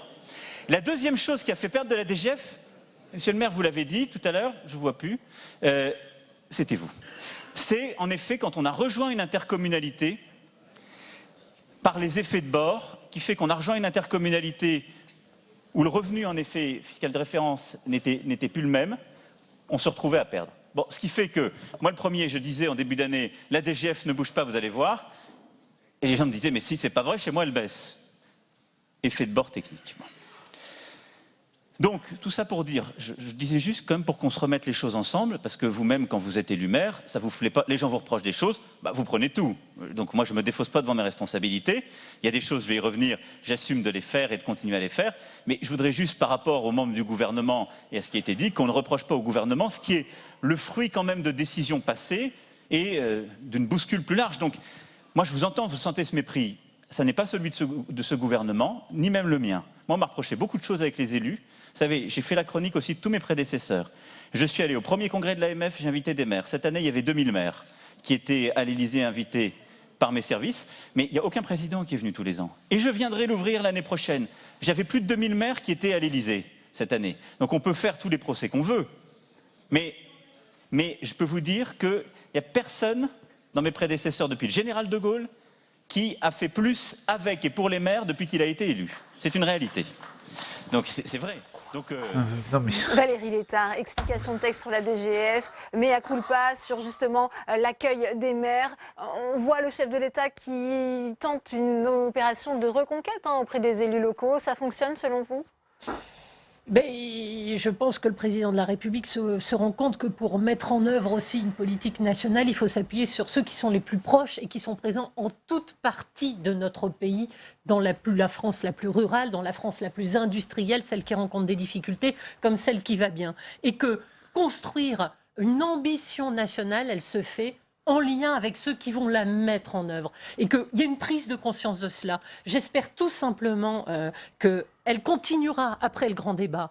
Et il me semble qu'aujourd'hui, s'il y a un message à donner, parce que les sujets sont vastes, sont nombreux, il ne faut pas qu'ils soient tabous. C'est vrai, quand on parle de fiscalité, qu'elle soit au niveau des collectivités, qu'elle soit sur le débat de l'ISF, il me semble qu'il y a des principes à rappeler. Justice sociale, justice fiscale, équité territoriale. Alors, c'est des grands mots, mais qui veulent dire quoi ? Qu'à un moment donné, à partir du moment où on va engager des mesures, des décisions qui vont nous emporter tous, quand on parlera de l'ISF, comment on pourra comparer et avoir une lecture pour nos concitoyens qui montre qu'on aille dans un sens ou dans l'autre sur l'impôt sur la fortune, comment ça se passe pour les classes moyennes, comment ça se passe pour les petits salaires, comment on a pris en compte les souffrances de ceux qui ont le moins et qui pourtant travaillent, comment on prend en compte les retraités. La fiscalité, tout le monde est capable d'entendre des réformes, à partir du moment où elles sont justes et où elles sont équitables. Le rural, on parlait de la loi NOTRe, les collectivités rurales, les communes urbaines, industrielles, elles sont concernées par la loi NOTRe, qui a eu beaucoup de contraintes et qui ont généré les difficultés qu'on vient d'entendre. Les métropoles ne sont pas concernées par la loi NOTRe, elles ne sont pas sous l'effet de la loi NOTRe. Ça veut dire qu'en France, il y a deux univers territoriaux. La France des métropoles, la France des autres territoires. Il faut recoudre tout ça, réconcilier les uns avec les autres. Les métropoles, elles doivent faire rayonner en dehors de leur territoire. Sauf que la loi, aujourd'hui, ne leur demande pas de le faire. La loi, elle fait l'inverse. Elle les fait se regarder entre eux sans regarder ce qui se passe autour. C'est tout ça qui est vécu comme injuste. Les uns qui se sentent abandonnés, les autres non. Le président est en train de sentir tout cela. Ce qu'il faut espérer, c'est que demain, véritablement, il continuera cet effort avec tous ceux qui peuvent l'accompagner dans cette grande démarche. C'est une prise de conscience, selon vous, Pascal Savoldelli, à laquelle on assiste de la part de l'exécutif ? Une prise de conscience, moi je ne peux pas dire non, parce que je pense que ce n'est pas juste de dire ça comme ça. Après, je veux dire là que dans la situation, je parle moi de crise de la démocratie et de crise sociale. Mais enfin, on est au bout du bout là, mes chers collègues. Non. L'erreur a été faite par Jospin et Chirac. Le quinquennat, inversion du calendrier, de ne pas choisir d'abord et d'avoir un très grand débat national qui aurait été celui des élections législatives qui précèdent l'élection présidentielle. Et puis là, qu'est-ce que vous voulez, on a une situation que peut-être certains n'ont pas vu arriver. C'est qu'on a une présidentielle en 2017 où il y a 3-4 candidats qui sont à peu près au même niveau. Et donc on a un problème de légitimité. C'est-à-dire, vous voyez, il y a cet antagonisme, cette confrontation entre à la fois un homme, ça aurait pu être une femme, mais qui, lui, n'a pas construit majoritairement son projet politique avec les Français, qui se retrouve à la tête du pays et qui, en plus, en use. Enfin, je veux dire, franchement, là, vous avez vu le référendum, il n'y a que lui qui peut décider du texte. C'est ça, notre 5e République. Voilà. Donc moi, je dis, par exemple, il faut faire rentrer de l'initiative citoyenne au sein aussi bien de l'Assemblée nationale que du Sénat. Nous pourrions avoir 10-20% de lois qui partent des citoyens et que nous débattons au Sénat et à l'Assemblée nationale. Ça va permettre de sortir de cette crise des Gilets jaunes, ce grand débat, selon vous, la façon dont c'est lancé. On voit quand même le président à l'écoute des préoccupations des élus. Alors, les préoccupations des élus, les préoccupations des Gilets jaunes, ce ne sont pas exactement les mêmes. Donc là, c'est un phénomène un peu médiatique, on vient se réconcilier avec les élus et on vient leur dire « j'ai jamais fait autant pour vous », donc les gens sont très contents vu qu'ils ont entendu la parole du Messie. Non, plus sérieusement, le débat, il faut le faire tenir, l'entendre très tranquillement, avec justement une position beaucoup plus modeste. Et c'est ça l'erreur. C'est qu'on écoute bien tout le monde, on va faire remonter. Je ne suis pas sûr que ce soit un vrai débat. J'ai plutôt l'impression que ce sont des contributions. C'est pas un débat, des contributions. C'est chacun sera libre d'écrire ce qu'il veut. Et on nous dit qu'à partir sur la première quinzaine de mars, il y aurait un débat avec des citoyens tirés au sort. Moi, j'avais compris que le tirage au sort, c'était avant la République romaine et avant la République grecque. Donc, c'est pas forcément un grand modèle de démocratie. Le mot de la fin avec vous, ce grand débat, ça sera une bonne réponse selon vous, les contributions, la traduction peut-être législative de toutes ces doléances, ces droits et ces devoirs, hein, comme a précisé le chef de l'État, pour sortir de cette crise? Bien sûr, si j'ai le temps de dire deux choses. La première, pour revenir au territoire qui était évoqué là, si j'ai parrainé le candidat Emmanuel Macron en tant que maire, c'est justement du fait de sa vision pour les territoires, sa compréhension du besoin de stabilité en dotation et du besoin d'absence de réformes, notamment institutionnelles, et de redonner le pouvoir et les moyens d'agir aux collectivités. Alors, on se rend compte dans le temps qu'il faut aller plus loin, qu'il faut une meilleure compréhension entre les décideurs nationaux et les décideurs territoriaux. Très bien, tout ça évolue, nous sommes dans l'humain. Et je crois que c'est un peu la même problématique. Il y a un gros quart de la population qui a désigné Emmanuel Macron, qui a adopté son programme, qui l'a soutenu, et nous avons besoin de partager davantage, de réécrire un destin commun et les moyens d'y arriver en relevant les grands défis de manière plus appropriée, avec davantage de contributions. Vive l'intelligence collective dont nous faisons le pari. On retourne à Grand-Bourgtheroute, puisqu'on écoute la réponse du chef de l'État. Il continue d'expliquer sa politique et de convaincre ses élus locaux. Écoutez-le. Mais bien souvent, on a fait porter cette économie sur l'État très local. C'est-à-dire, en effet, on a fermé de la présence des services publics et de l'État au plus près du territoire, on a regroupé et on a très peu réduit les administrations centrales. Et l'effet que ça crée, c'est d'abord un sentiment de déprise pour beaucoup de nos concitoyens. C'est que dans les endroits où bien souvent le service public, on en avait besoin parce que c'était aussi un lien humain qui faisait beaucoup de métiers. Et là-dessus, ça n'est pas un monopole de la ruralité. La ruralité qui a perdu des habitants est dans la même situation que des quartiers qui sont très difficiles dans des métropoles. Les quartiers les plus en difficulté, où il y a des populations en situation de pauvreté, ont aussi perdu des fonctionnaires et des services publics. Et donc on a perdu et on a fermé, moi ce que j'appelle souvent, les fonctionnaires de guichet, ceux qui voient les gens, et qui ont ça en commun avec vous, plusieurs l'ont dit, qui sont à portée d'engueulade. Et donc ce sont des gens qui cherchent des solutions, parce qu'ils ont besoin d'en trouver, parce qu'ils ont en face d'eux des gens qui ont des problèmes. Et on a préservé beaucoup d'emplois de gens qui sont peut-être plus protégés des réalités directes. Donc on a peut-être trop de fonctionnaires de circulaire et pas assez de fonctionnaires de guichet. Donc dans ce qu'on doit faire, dans cette transformation de l'État, c'est non seulement partout où on le peut, de maintenir, mais même d'innover, de réussir à réouvrir du service public au plus près du terrain, et de réduire sur des missions et des tâches le nombre de nos fonctionnaires au niveau central. Je crois que c'est l'un des points sur lesquels on doit essayer de déboucher de ce débat, mais de manière très concrète, c'est-à-dire une vraie conversion, pour avoir aussi un État qui accompagne davantage, qui facilite, qui propose des solutions, plutôt qu'un État qui bloque et qui autorise. Je vais vous donner une illustration. Dans mes engagements de campagne, il y avait le droit à l'erreur. Il y a eu un très gros travail de l'administration, des parlementaires, ça a été voté il y a plusieurs mois. Si je faisais un sondage, je pense que très peu de gens ont entendu parler et vécu l'expérience du droit à l'erreur sur le terrain. Parce que ça met trop de temps à descendre, à se mettre en œuvre. Or, c'est exactement ce que je suis en train de dire. C'est le fait qu'une administration, quand elle contrôle, quand elle est sur un projet, auprès d'une entreprise, d'un administré, eh bien, elle accompagne, elle l'aide à corriger avant de le sanctionner tout de suite, même si alors que c'est la première fois qu'il a fait une erreur ou qu'il n'est pas totalement en règle. C'est une vraie conversion de notre philosophie collective, et ce n'est pas totalement mis en place alors que la loi a été promulguée en septembre dernier. Donc, sur ce volet-là, les collectivités locales, la relation avec l'État, je veux qu'on fasse bouger les choses, donc vous proposiez maintenant de manière très concrète les choses, et oui, pour avancer. Vous m'avez interrogé, Monsieur le maire, sur un projet, et je ne suis pas sans le méconnaître, Monsieur le maire de Bernay m'a interrogé, le boulanger de Bernay qui était l'autre jour à l'Élysée m'en a parlé, votre sénateur, le président de région du département, votre ministre. D'abord, j'ai senti votre appel du pied.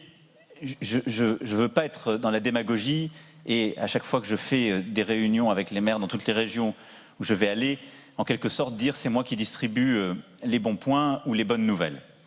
Je vais essayer de dire ce qui m'a été dit de la situation de la part maternité, et pas de tout l'hôpital de Bernay, et d'essayer de dire comment on peut, à mon avis, y répondre intelligemment. On est en effet devant un centre qui a plusieurs fonctions, dont celle de maternité. Moi, je ne suis pas capable de dire si cette maternité est bonne ou mauvaise. Et d'ailleurs, sans doute vous non plus, et je ne pense pas quelque élu que ce soit. Mais en France, le jour, dès qu'il y a un problème de santé, je voyais encore ce matin, je crois que c'est dans le Lot-et-Garonne, un pauvre monsieur qui a perdu à la fois son épouse et sa petite fille qui venait de naître, on est très sensible à juste titre à tous les gens qui vivent ces drames. Bon. On a du coup mis en place, et là ça a été fait il y a plusieurs années, des structures indépendantes pour regarder si c'est risqué ou pas. Il y a une haute autorité de santé. Et la haute autorité de santé, elle est faite des meilleurs spécialistes qui regardent s'il y a un risque ou pas sur ces structures. La haute autorité de santé sur la maternité de Bernay, elle a refusé de donner un agrément. Elle l'a refusé en 2008. C'est une réalité, j'ai le document.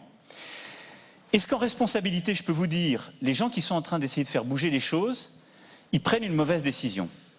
Moi, je ne suis pas la haute autorité de santé, personne n'est aussi ici, mais il y a un élément de risque qui doit être intégré. Parce que sinon, à juste titre, vous retournerez vers la ministre de la Santé ou la haute autorité s'il y avait un problème. Après, ce que je peux vous dire ici, et l'engagement que je peux prendre, parce que donc, ce qu'on me dit, c'est donc il y a 400 naissances cette année, ça a baissé de 25%, 312 même, si vous dites ça a baissé donc un peu plus, donc ça a baissé, c'est vrai en dessous des chiffres. On fait une maternité aujourd'hui qui fonctionne avec beaucoup d'intérimaires, ce qui accroît en effet le danger, mais on est à Bernay à un endroit où il y a besoin de santé. Il y a besoin de développer un centre périnatal et donc d'accompagner les mamans qui viennent d'accoucher au plus près de leur domicile. On a, je crois, à Lisieux et Évreux, des endroits où on peut accoucher dans de bien meilleures conditions et en plus grande sécurité. Et il y a des besoins de gériatrie à Bernay. Et donc, ce n'est pas du tout un sujet d'économie de poste, parce qu'on va en réouvrir. Moi, ce que je peux m'engager ici, là, sans être dans la démagogie, c'est qu'il n'y aura pas d'économie faite sur Bernay par ce changement qui est fait. Ça n'est mu que par la volonté de préserver la santé publique. Et donc, le ministère va réinvestir pour ouvrir des postes et de l'offre de soins sur d'autres endroits. Mais vous parliez tout à l'heure de Pont-de-Mer, je crois que certains l'ont connu. Il y a des restructurations comparables qui ont été faites. On a dû fermer des maternités pour réouvrir des centres périnataux. Et les gens se sont habitués, en effet, changer d'habitude. Mais en conscience de là où je suis, je ne peux pas vous dire, quand j'ai un avis médical de cette nature, et vous feriez pareil si c'était que de votre responsabilité, qu'il faut maintenir. Et là, ce n'est pas une question simplement de service public local, on parle de la santé des gens. Donc je ne peux pas vous faire de la démagogie facile. Par contre, ce que je peux vous dire, c'est qu'on ne doit pas enlever du service de santé sur le terrain, et donc on doit en effet réinvestir là où il y en a besoin, donc plus de services périnataux, et il faut réinvestir en gériatrie, parce que là, on a vu qu'il y avait des besoins qui correspondent à ce que la population a. De la même manière, vous parliez des écoles, donc je vais faire regarder la situation d'Écrainville, Madame le maire. Par contre, moi je connais les chiffres nationaux, je connais aussi les chiffres dans le département ici. C'est pas vrai qu'on a financé, moi j'aime pas opposer les France, on n'a pas financé la mesure dans les REP et REP+, contre le rural. Ça a été peut-être perçu comme ça, mais c'est pas vrai. D'abord, tous les départements ruraux ont un meilleur taux d'encadrement que les départements urbains. Qu'est-ce que ça veut dire? Il y a moins d'élèves par prof dans le rural que dans l'urbain. Et c'est partout vrai. Partout vrai. Partout où on peut ne pas fermer, et on est en train d'ailleurs de faire le dédoublement dans l'heure, hors REP et REP+, parce que le rectorat a commencé à innover, à avancer. Sur le cas précis que vous avez évoqué, qui plus est avec un contentieux, ça je vous promets que non seulement je vais me renseigner, mais le ministre va regarder et reviendra vers vous pour expliquer la chose. Moi, je crois beaucoup, en effet, dans le projet éducatif. Je pense que partout où on a de la difficulté scolaire, il faut mettre moins d'élèves par classe. Donc c'est pour ça qu'on a cet objectif de 12. Et on va progressivement chercher à le généraliser. Parce que moi, mon objectif, c'est qu'on puisse arriver, dans toutes les classes de France, à avoir en CP, CE1, qui sont les moments où on apprend à lire, écrire, compter et se comporter, très peu d'élèves par classe, parce que c'est là qu'on va voir ceux qui ont des vraies difficultés et où on corrige les inégalités familiales. C'est là qu'on va voir les enfants qui ont parfois des maladies qui ne sont pas détectées avant, des dyslexies graves ou d'autres troubles, et qu'on va réussir à les récupérer, mieux les accompagner. Non seulement on corrige les inégalités, mais aussi on fait beaucoup d'économies dans le temps, parce que l'enfant qui n'est pas pris à cet âge-là, il dérive ensuite et on ne lui donne pas toutes les chances de réussir. Donc on va continuer ça. Pour le rural, l'objectif c'est véritablement non seulement de maintenir, mais développer aussi des formes innovantes. Moi, je crois beaucoup à la forme justement des pensionnats qu'on veut réouvrir. Il y a un travail qui a été fait par le président du conseil départemental du Puy-de-Dôme avec un inspecteur général de l'éducation nationale il y a quelques mois. Et on va réouvrir aussi d'autres formes scolaires qui correspondent aux besoins du moment. Mais ça fait partie justement de ces services publics sur le terrain qu'on a besoin ou de maintenir ou de redévelopper. Et donc là-dessus, croyez bien qu'on sera au rendez-vous. Et si on peut sortir avec des idées concrètes, là aussi. Voilà pour cet exercice de questions-réponses auquel se livre Emmanuel Macron depuis la Normandie. On va d'ailleurs retourner en direct de cette commune de Grand-Bourgtheroud avec vous, Jérôme Rabier, puisque vous êtes avec Hervé Morin, pour une réaction à ce qu'il a entendu cette première confrontation des doléances des élus et la réponse du chef de l'État. Oui, Hervé Morin, un président de l'association Région de France et président de la région Normandie qui accueille ce lancement du grand débat. Alors vous avez entendu d'abord les maires, puis les... Pardon ? Alors, on entendra Jérôme Rabier dans un instant, suite de notre édition spéciale, toujours en direct sur Public Sénat, sur ce grand débat national lancé officiellement aujourd'hui par Emmanuel Macron. Sophie Primas nous a rejoint sur ce plateau. Bonsoir, présidente de la Commission des affaires économiques ici au Sénat, sénatrice LR des Yvelines. Sur ce plateau également, Jean-Marc Gabouty, bonsoir. Vous êtes sénateur RDSE de la Haute-Vienne, vice-président du Sénat. Samia Ghali est également avec nous, bonsoir. Sénatrice socialiste des Bouches-du-Rhône. Et Frédéric Marchand, bonsoir. Vous êtes sénateur La République en marche du Nord. Première question pour vous, Sophie Primas, puisqu'on voit Emmanuel Macron qui essaie de convaincre les élus locaux de participer à ce grand débat. Il en a besoin, on le sait, le chef de l'État pour la réussite de cette consultation inédite. Et puis, le chef de l'État aussi très à l'aise sur cette question de tous ces services publics. C'est ce qui remonte aujourd'hui de ces premières doléances exprimées. Oui, je suis très... Alors, le président de la République est en général très à l'aise avec tous les interlocuteurs qu'il a en face de lui. C'est après que ça se gâte. Donc moi, je suis très heureuse de le voir au milieu des maires. Il est temps qu'ils reprennent pied sur ceux qui ont les pieds dans les territoires et qui font en réalité la vie quotidienne de nos citoyens. Donc je suis très contente de cette réunion. Je vois qu'il y a beaucoup de monde et des maires qui, malgré le manque de considération des derniers mois, malgré une forme de mépris quand même, hein, depuis le début du quinquennat, eh bien, sont toujours là pour dire nous, on est là dans l'intérêt de nos concitoyens et de notre pays et donc on est prêt à participer. Après, il faut qu'on soit assez vigilant sur la forme que ça va prendre. On avait cette discussion tous ensemble tout à l'heure. La forme de ce débat va être assez déterminante. La position des maires entre le président de la République, qui aime bien la verticalité et les concitoyens, sera aussi un élément extrêmement puissant. Et puis évidemment, ce qu'on va faire de tout ça, parce que là, il vient parler de la maternité de Bernay ou de détails concrets, mais il ne va pas faire ça partout en France. Or, les problématiques sont là, partout en France. Frédéric Marchand, moins de verticalité, plus d'horizontalité. Ça fait partie à la fois peut-être des doléances des élus, mais aussi des besoins des citoyens qui réclament plus de démocratie directe. Oui, puis davantage de pédagogie aussi, davantage d'explications. On le voit cet après-midi avec l'exercice auquel se livre le président de la République et qui visiblement me semble apprécié par les élus. Un jeu de questions-réponses et finalement l'occasion qui est donnée au président, le sens des réformes qui sont mises en place. J'entendais les explications qui sont données sur la réduction des effectifs en REP et REP+, pour les CPCE1. C'est vrai qu'effectivement, il y a eu quelques petits quiproquos en zone rurale. Moi, je l'ai vécu dans le département du Nord où on entendait des éléments de langage pour dire mais tout ça se fait sur le dos des communes rurales. Et bien finalement, non. Et le président de la République, moi, je trouve vraiment très bien qu'il soit là au milieu des élus de la République, comme le disait Sophie Primas, ceux qui ont les pieds sur les territoires, qui sont les premiers interlocuteurs de nos concitoyens. Et je trouve que ce jeu de questions-réponses, eh bien, finalement, mériterait d'être dupliqué. Je crois que ça va être le cas. Mais finalement, peut-être que le président de la République pourrait le développer davantage d'ici la fin du quinquennat. Et le chef de l'État qui a d'ailleurs été interpellé sur la loi NOTRe. Je vous propose de le réécouter. Je vous ferai réagir après à Samia Ghali, Jean-Marc Gabouty. Moi, je suis prêt à rouvrir la loi NOTRe. Je suis prêt à la rouvrir.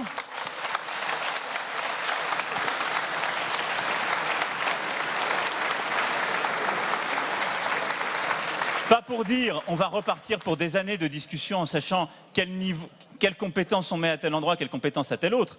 Mais on voit bien qu'il y a besoin d'une respiration sur des choses qui ont été mal faites. Il y a des travaux qui ont été faits d'ailleurs par des élus à l'Assemblée nationale, au Sénat, avec une première évaluation qui ont été faites. Je crois, moi, dans le travail d'évaluation. Il y a du recul sur certains éléments, d'autres sont rentrés en vigueur il y a quelques mois. Le recul n'est peut-être pas suffisant, mais il y a un vrai ressenti. Donc moi, je souhaite que dans le cadre de ce débat, sur la part que j'attends de vous, il puisse y avoir ce travail afin que la ministre de la Cohésion des Territoires et le ministre délégué auprès d'elle aux collectivités territoriales puissent avancer justement et porter un projet qui permette d'aménager ce qui, dans cette loi, ne fonctionne pas. Jean-Marc Gabouty, vous dites enfin, on va pouvoir rouvrir ce débat sur la loi NOTRe. Il a été applaudi, Emmanuel Macron. Ah mais tout à fait. Moi je suis entièrement d'accord et je souhaite que. Alors la loi NOTRe, c'est pas le gouvernement actuel. Il y a eu une succession d'erreurs qui ont été commises au cours des dernières décennies avec une forme de concentration, c'est-à-dire on remontait les compétences du bas vers le haut, qui a eu pour conséquence d'éloigner la décision du citoyen, donc perte de proximité.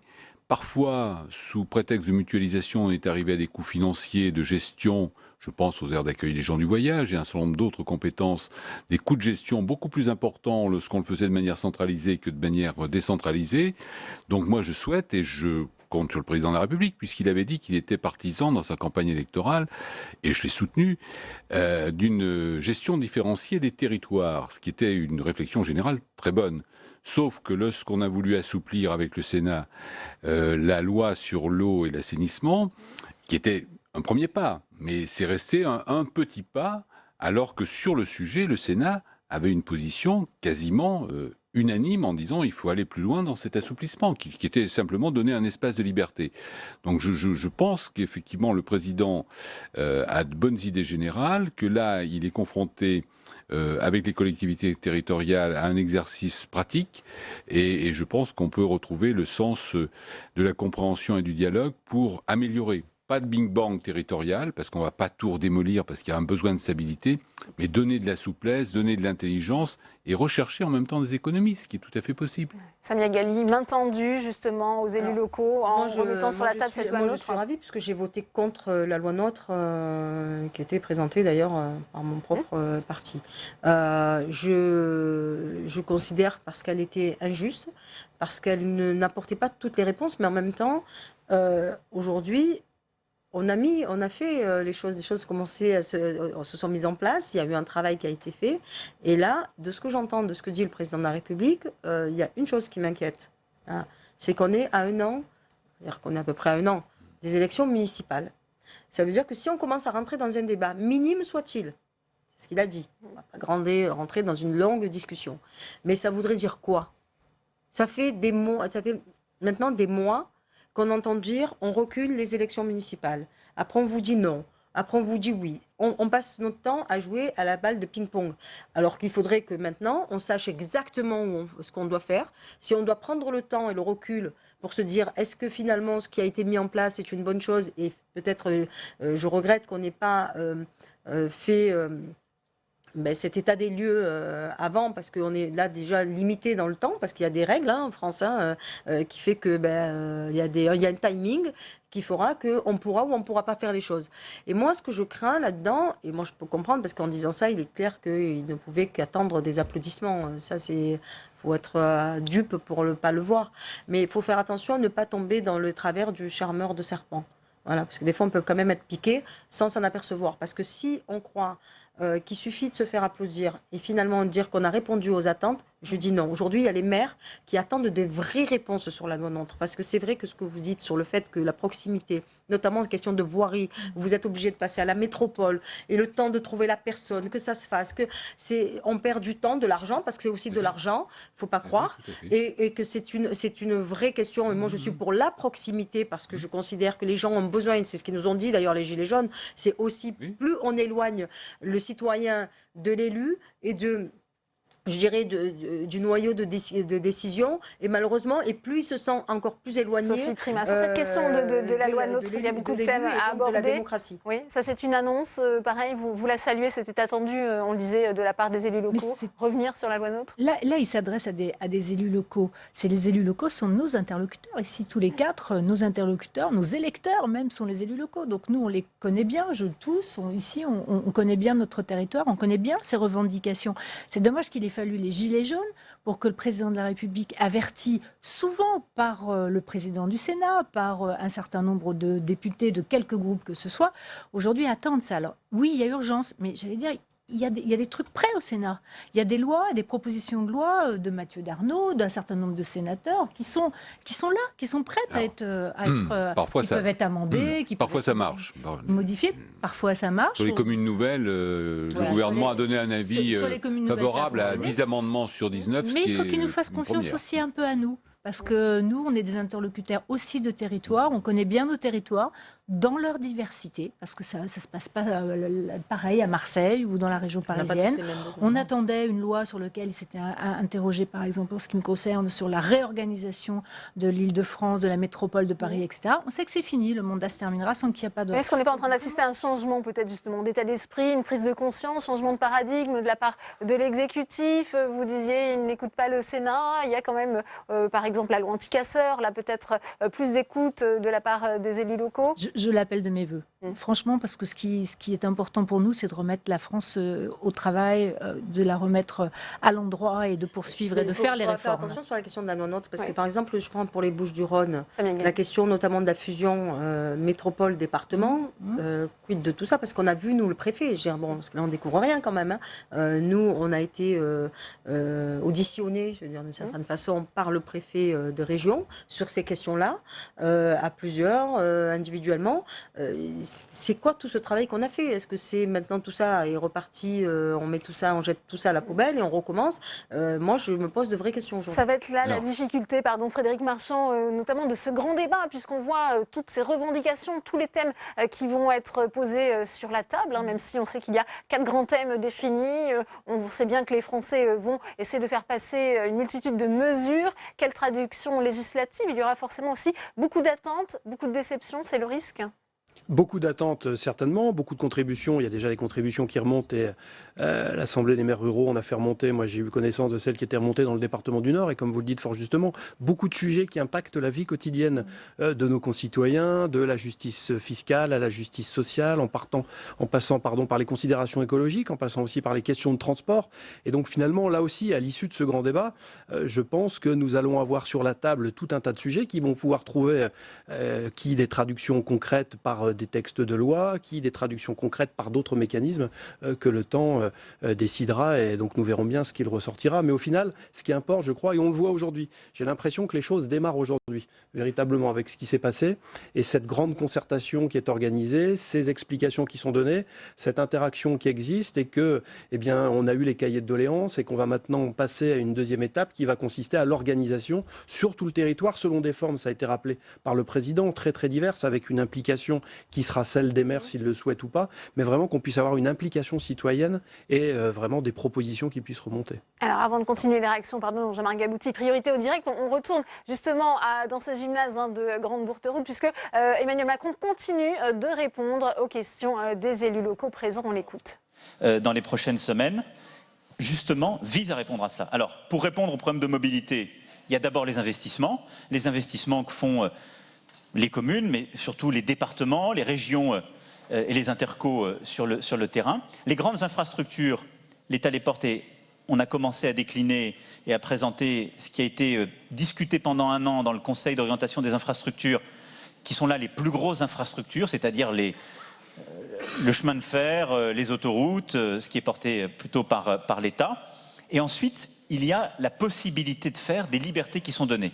La loi mobilité, elle va apporter des solutions en ouvrant certains secteurs, en ouvrant des solutions, en permettant aux communes, aux intercos de s'organiser plus librement, d'apporter des solutions dans certains endroits du territoire qui sont un peu vides de tout cela. Et donc vous verrez que c'est une loi de solutions et pas de contraintes, et qui est, je crois, vraiment dans cet esprit-là, très, très clairement. Et là-dessus, je veux aussi vous dire que, je crois que c'est vous qui m'avez interpellé sur ce point, Madame le maire, les nouvelles mobilités, elles concernent aussi le rural. Et moi, je n'ai jamais cru que le rural était un endroit qui devait être en retard ou à l'abri ou à l'écart des nouvelles technologies. Au contraire, la ruralité à laquelle je crois et à laquelle j'ai le sentiment beaucoup de vous croyez, elle est conquérante, elle est ambitieuse et elle a besoin de ces nouvelles technologies pour recréer de l'emploi et faire venir des gens. Mais qu'est-ce que c'est les nouvelles mobilités? Je ne parle pas de dans 10 ans, demain. C'est le bus ou le car à hydrogène. Dans quelques mois, plusieurs communes vont l'ouvrir. L'hydrogène pour le véhicule individuel, ça ne marche pas tout de suite. C'est trop cher, c'est compliqué. En transport collectif, formidable idée. Formidable idée. Ça coûte beaucoup moins cher et c'est moins polluant. C'est une des solutions pour le rural, pour ouvrir du transport d'une commune à l'autre au sein d'interco sur des services. L'hydrogène, ça va marcher. J'étais au salon de l'automobile il y a quelques mois. Le véhicule autonome collectif, 8-10 personnes, qui est une alternative entre le covoiturage qu'on voit se développer partout, à commencer par les campagnes, et le car où il faut forcément être 40 pour le rentabiliser. Innovation qui va toucher le rural. Et vous verrez, il touchera le rural avant l'urbain, parce que l'urbain dense, il a déjà son tram, son métro, etc. Mais dans les endroits où il y a des besoins de mobilité, détrompez-vous. L'innovation, elle se développera d'abord dans le rural et elle sera à cet égard essentielle. Et donc là, il faut qu'on sorte aussi collectivement, en quelque sorte, de nos idées reçues. Il y a plein de solutions qui vont se développer sur le terrain. Sur les autres interpellations que vous avez eues, je n'y reviens pas. Vous m'avez parlé des communes nouvelles, de ce qu'elles apportaient. J'y crois aussi beaucoup. Des maisons de service au public et de leurs bienfaits, j'y crois aussi. J'ai répondu sur la santé, parce que je veux surtout qu'on puisse continuer les questions et pas être trop long. Alors, sur le maire d'Évreux, j'ai répondu sur la ville d'Évreux. Alors, ensuite, je suis tout à fait favorable au transfert de compétences, comme je l'ai dit aussi au maire de Caen, et à la limitation de dépenses de fonctionnement. Je crois que vous avez tout à fait raison l'un et l'autre sur ce sujet-là, vous m'aurez avec vous. Alors après, il y a eu une question qui a été très applaudie sur les budgets votés en équilibre. Alors, oui, la réponse est attendue. Je vais essayer de dire ce que c'est que le budget qu'on appelle improprement l'État, mais l'ensemble des dépenses publiques. C'est l'État, c'est un tiers à peu près les collectivités territoriales, parce qu'il y a les transferts que fait l'État, et elles sont tout à fait normales à travers les dotations et autres, et la péréquation, et c'est le social. Et c'est de plus en plus la dépense sociale. L'État, ça n'a pas commencé d'hier, ça a commencé il y a plus de 10 ans, a fait de plus en plus d'économies sur ces dépenses de fonctionnement. On peut encore en faire, et moi je veux en faire beaucoup, intelligemment. Intelligemment. Parce que, il faut le dire, les premiers qui réclament les dépenses, les économies de l'État sont les premiers à hurler quand il les fait. Je vous le dis franchement. Parce que quand on fait des économies, c'est quoi? C'est soit, je veux dire franchement, soit on ferme des postes de fonctionnaires. On peut avoir le concept d'avoir plus de services publics avec moins de fonctionnaires. J'ai pris des engagements pour réduire le nombre de fonctionnaires. Je pense qu'on a de la marge de manœuvre, je l'ai dit, en administration centrale. Mais on ne pourra pas redéployer plus sur le terrain dans les endroits les plus en difficulté, baisser, moi j'ai pris des engagements, je veillerai à les tenir, et dire on va faire beaucoup plus en baisse de fonctionnaires. Sinon, on atteint le service. Donc c'est un équilibre. Le débat doit l'éclairer. Moi, je n'ai pas la solution. Je dis juste, je présente l'addition. Si on veut que l'État fasse beaucoup plus d'économies, il va falloir renoncer à des missions, fermer beaucoup plus de services. C'est clair. Après, c'est beaucoup des dépenses d'intervention que fait l'État. Sur la politique familiale, sur la politique de logement et des choses comme ça. Moi, je veux bien, mais parfois j'entends en stéréo les mêmes qui demandent plus d'économies et les mêmes qui hurlent en disant vous êtes en train de tout casser quand ces dépenses-là sont touchées par le gouvernement qui a fait des choses ces derniers mois et qui a commencé à le faire. Sur les collectivités locales, moi, j'ai pris un engagement, la dotation, elle est stable. Je pense qu'on peut la rendre plus intelligente collectivement. Ça fait partie de ces propositions que j'attends de vous. Réformer, simplifier la DGF, éviter ces effets de bord qu'on évoquait, faire que l'habitant de la commune rurale ne soit pas si déprécié budgétairement, comme vous l'avez dit, que celui de la métropole. Je l'entends, je suis prêt à bouger. Mais je ne vais pas vous mentir, on ne va pas augmenter l'argent qu'on met dans les collectivités locales. Déjà, on s'engage à ne pas le baisser. Mais c'est un engagement. Et après, sur le social, sur la santé, on va modérer l'augmentation de dépenses qui fait des économies par rapport à ce qui était prévu. Mais de fait, compte tenu de notre démographie, la dépense de santé, elle augmente dans le pays. Elle augmente, on l'augmente moins que ce que ça devrait, mais nul depuis 20 ans ne l'a baissé en valeur absolue, et ça n'est pas possible. Par contre, en organisant mieux les choses, comme on se l'est dit, on peut faire de l'économie. Moi, je pense qu'on peut faire beaucoup d'économies sur la sphère sociale si on s'organise mieux, qu'on responsabilise mieux chacun. Vous avez, monsieur le maire, eu des propos sur ce sujet. J'étais ce matin aussi avec une élue dans votre commune, monsieur le maire, qui disait qu'on pouvait faire beaucoup mieux sur la lutte contre la pauvreté pour accompagner les publics les plus en difficulté. Je pense qu'on peut faire à la fois de l'investissement et des économies si on responsabilise davantage les gens, si on en fait des vrais acteurs de nos politiques, si on arrive à décliner nos politiques au plus près du terrain. Je pense qu'on peut à la fois mieux faire et faire des économies. Mais il n'y a pas de recette miracle. Ça aussi, c'est une des choses qui doit sortir du débat. Donc moi, je me suis engagé sur une trajectoire budgétaire qui est de réduire le déficit public. Ce n'est pas un objectif en soi, mais c'est un objectif de responsabilité par rapport aux générations qui vont nous succéder. Mais l'État n'a pas un budget qui est voté en équilibre comme les collectivités parce qu'il est le garant en dernier ressort. Parce qu'aujourd'hui, il est aussi celui qui investit et accompagne les collectivités, la sphère sociale et l'ensemble des politiques de la nation. Par contre, je peux vous dire que politiquement, je voudrais qu'on ramène, nous tous, notre pays à une situation où nos budgets sont votés en équilibre. Non pas par un fantasme ou quelques fétichismes du chiffre, mais parce que c'est ce que nous devons aux générations à venir. Il y a deux dettes qu'on doit regarder en face, la dette écologique et la dette budgétaire. Nous, notre difficulté aujourd'hui, c'est qu'on ne peut pas dépenser sur nos priorités autant qu'on le voudrait, parce qu'on traîne 30 ans de déficit public accumulés qui se sont construits en dette. Bon. Donc on ne va pas le faire du jour au lendemain, mais nous n'avons pas les mêmes contraintes que les communes, pour les raisons que j'évoquais. Face à ces contraintes, on va se redonner en innovant, en trouvant des solutions pragmatiques, des solutions sur le terrain, mais voilà, on va continuer à avancer. J'ai répondu sur les éléments de DGF, les points d'injustice. J'ai répondu sur le numerus clausus et les éléments sur la santé. Je vérifie juste que je n'ai oublié personne. Sur les trésoreries. Ah, sur les cartes d'identité, j'ai pris l'idée. Oui, pardon. Non, sur les cartes d'identité. Non, je vais vous dire. Là, je réponds. Vous voyez, comprenez bien. Je donne des explications pour donner ma part de vérité, et j'essaie de donner des points. Après, je ne vais pas faire la conclusion du débat, et commence. Mais je suis totalement ouvert à ce sujet-là. Parce que, je vais vous dire, on a voulu faire une grande cathédrale en disant on va tout numériser et autres. J'ai lu le rapport du Défenseur des droits. Le rapport du Défenseur des droits est terrible pour nous, pour notre administration, parce qu'il montre combien des centaines de milliers de nos concitoyens, en particulier les plus âgés, ceux qui ne sont pas aussi faits au numérique, n'ont pas réussi à réaccéder. Là, je parle plutôt des cartes grises, mais cartes grises, carte d'identité, passeport. Les dernières années, on ne s'est pas bien organisé.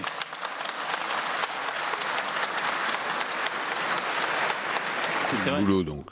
Voilà, tout de suite de notre édition spéciale sur Public Sénat. Vous avez entendu le chef de l'État, cette grande opération d'explication vraiment de sa politique à travers ces interpellations d'élus. Frédéric Marchand, si on prend un peu de recul, ça vient un peu tardivement, ou est-ce que c'est encore possible, on le disait, peut-être d'inverser la tendance, d'inverser peut-être aussi le rapport qu'Emmanuel Macron a entretenu jusqu'ici avec les élus locaux? Vous me permettrez d'emprunter cette phrase à Jean Monnet. Moi, je ne suis pas optimiste, je suis déterminé. Je pense que le président de la République est déterminé à ce que la France réussisse. Et effectivement, on a vécu une séquence un peu compliquée, un peu difficile, mais on voit bien cet après-midi que le lien entre le président de la République et le lien entre les élus existe, et on s'en rend compte.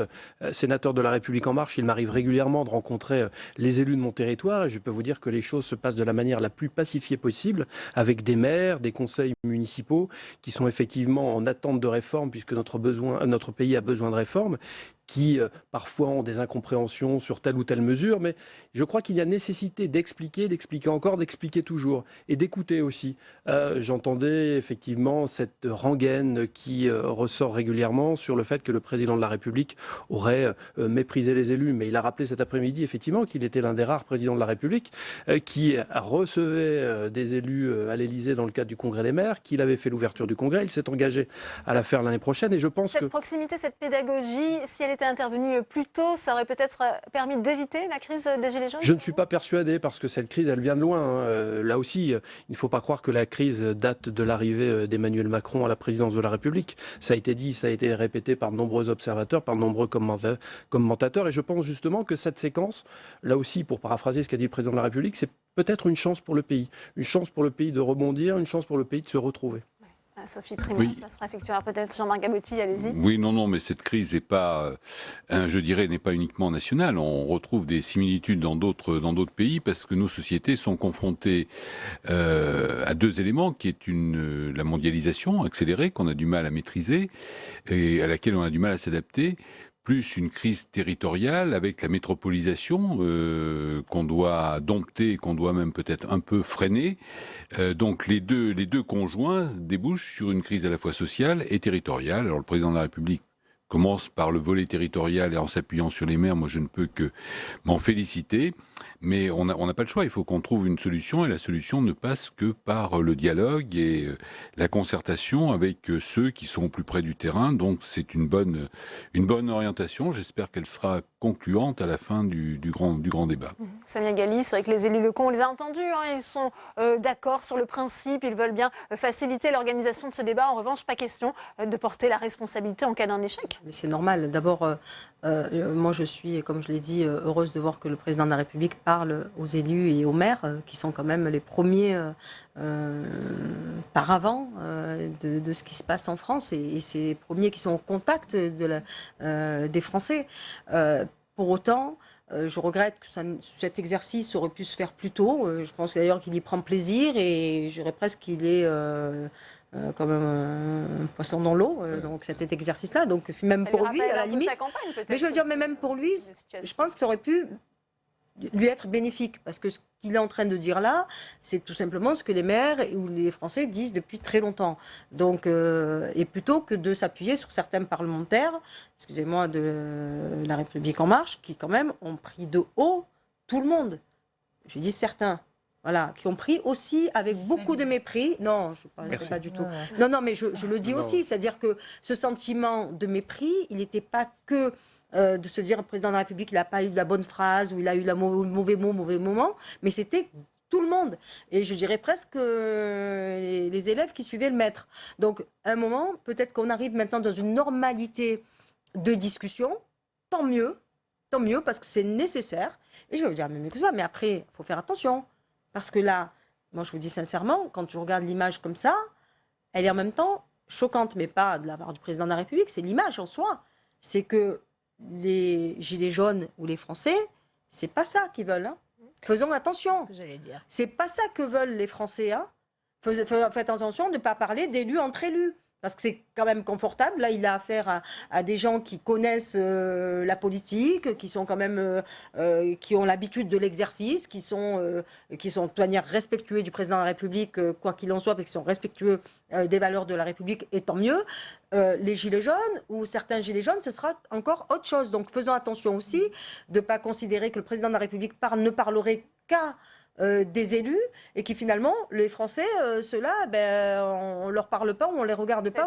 C'est pas la conclusion du débat, c'est le point de départ. Sophie Primas, c'est vrai que les gilets jaunes, d'ailleurs, certains ont décidé de boycotter cette concertation. Et d'ailleurs, moi j'ai quelques retours là, puisque vous tweetez en même temps que l'émission se passe. Je vois les retours avec quelqu'un d'un peu véhément qui dit non mais ils se fichent de nous, les élus, c'est des élus de l'Eure triés par Sébastien Lecornu, c'est 1,8% de la population, donc on se fiche de nous. Donc je savais pas. Mais ce que vient de dire Samia est exact. Il ne faut pas prendre cette image-là en se disant, voilà, c'est... En revanche, moi, ce que je voulais dire, et qui rejoint également ce que Samia disait il y a quelques instants, cet exercice de pédagogie qui est fait là auprès des élus, qui doit être fait auprès des Français, c'est le boulot du Parlement, c'est le boulot des sénateurs auprès des élus, et c'est le boulot des députés auprès de la population. Avec Laurent Duplon, on a fait une réunion, et Mathieu Darnaud, on a fait une réunion juste avant, juste avant que la préfecture du Puy-en-Velay brûle la veille, me semble-t-il, ou le lendemain, et le président est venu le lendemain. La salle était pleine d'élus locaux, et ce genre de réunion, on le fait, c'est notre job, c'est notre travail. Donc il faut que le président, qui ne peut pas faire tout ça toute sa journée et tous ces jours... Vous n'aviez pas perçu cette colère monter Mais bien sûr que si, bien sûr que si. Mais les parlementaires, ils doivent servir dans les deux sens. Ils doivent servir à remonter ce qu'on entend. Voilà, ils doivent le transformer en proposition de loi, en proposition faite. Et ensuite, ils doivent expliquer ce qui est fait au niveau national. On sert à ça aussi. Et il faut que le président se rappelle que le Parlement, quand les députés La République En Marche arrivaient et nous disaient on n'est pas des élus des territoires, on est des élus nationaux, mais quelle folie! Quelle folie de dire ça. Oui. Non, mais tout à fait. Moi, je crois, si vous voulez, que c'est une étape importante, que le débat, il va avoir lieu pas avec les Gilets jaunes. Il a lieu avec tous les Français. Tous les Français, ouais. Avec le peuple français que ne représentent que partiellement les Gilets jaunes. Ce sont des Français, etc. Bon, parmi eux, il faut bien dire, il ne faut pas se cacher qu'il y en a, quoi qu'on leur propose aujourd'hui, ça ne leur donnera pas satisfaction. On peut leur proposer n'importe quoi, des démissions, des dissolutions, enfin voilà. Je dirais qu'il y a quand même aujourd'hui un noyau de jusqu'au-boutistes extrémistes avec qui le dialogue va être difficile. Donc il y aura en parallèle le dialogue et peut-être des poursuites de manifestations. Il faudra pas de remède de miracle, il ne faut pas attendre de cette consultation, l'arrêt justement. Certaines catégories de gilets jaunes, je suis désolé, mais je veux dire que ce sont des gens avec qui il est quand même un peu difficile de dialoguer. Ils ont d'ailleurs du mal à dialoguer entre eux. Et ils sont dans une démarche, je dirais, révolutionnaire, putschiste. Voilà, on peut pas les maîtriser, on peut pas tenir compte d'eux parce que ça serait dévoyer le dialogue avec la grande majorité des Français. Donc je crois que ce dialogue, il doit avoir lieu et on doit déboucher à la fois aussi sur des solutions concrètes. On va y venir, si vous voulez bien, Jean-Marc Gabouty, justement, la finalité de ce grand débat. Avant cela, on retourne salle des conférences avec vous, Tam Tranui, pour une réaction avec la sénatrice communiste, Cécile Cukierman. Cécile Cukierman, bien, votre réaction à ce coup d'envoi du grand débat qui a pris la forme d'une opération de reconquête des élus à l'instant dans l'heure et notamment bien, le président de la République a répondu aux accusations de mépris. Il a nié ce mépris qu'il éprouverait à l'égard des élus locaux. Il peut toujours se justifier, le constat est là. D'abord, il a boycotté le congrès des maires en novembre dernier, je crois que ça s'est très mal passé. Et puis, deuxièmement... Il a répondu à les avoir reçus à l'Élysée.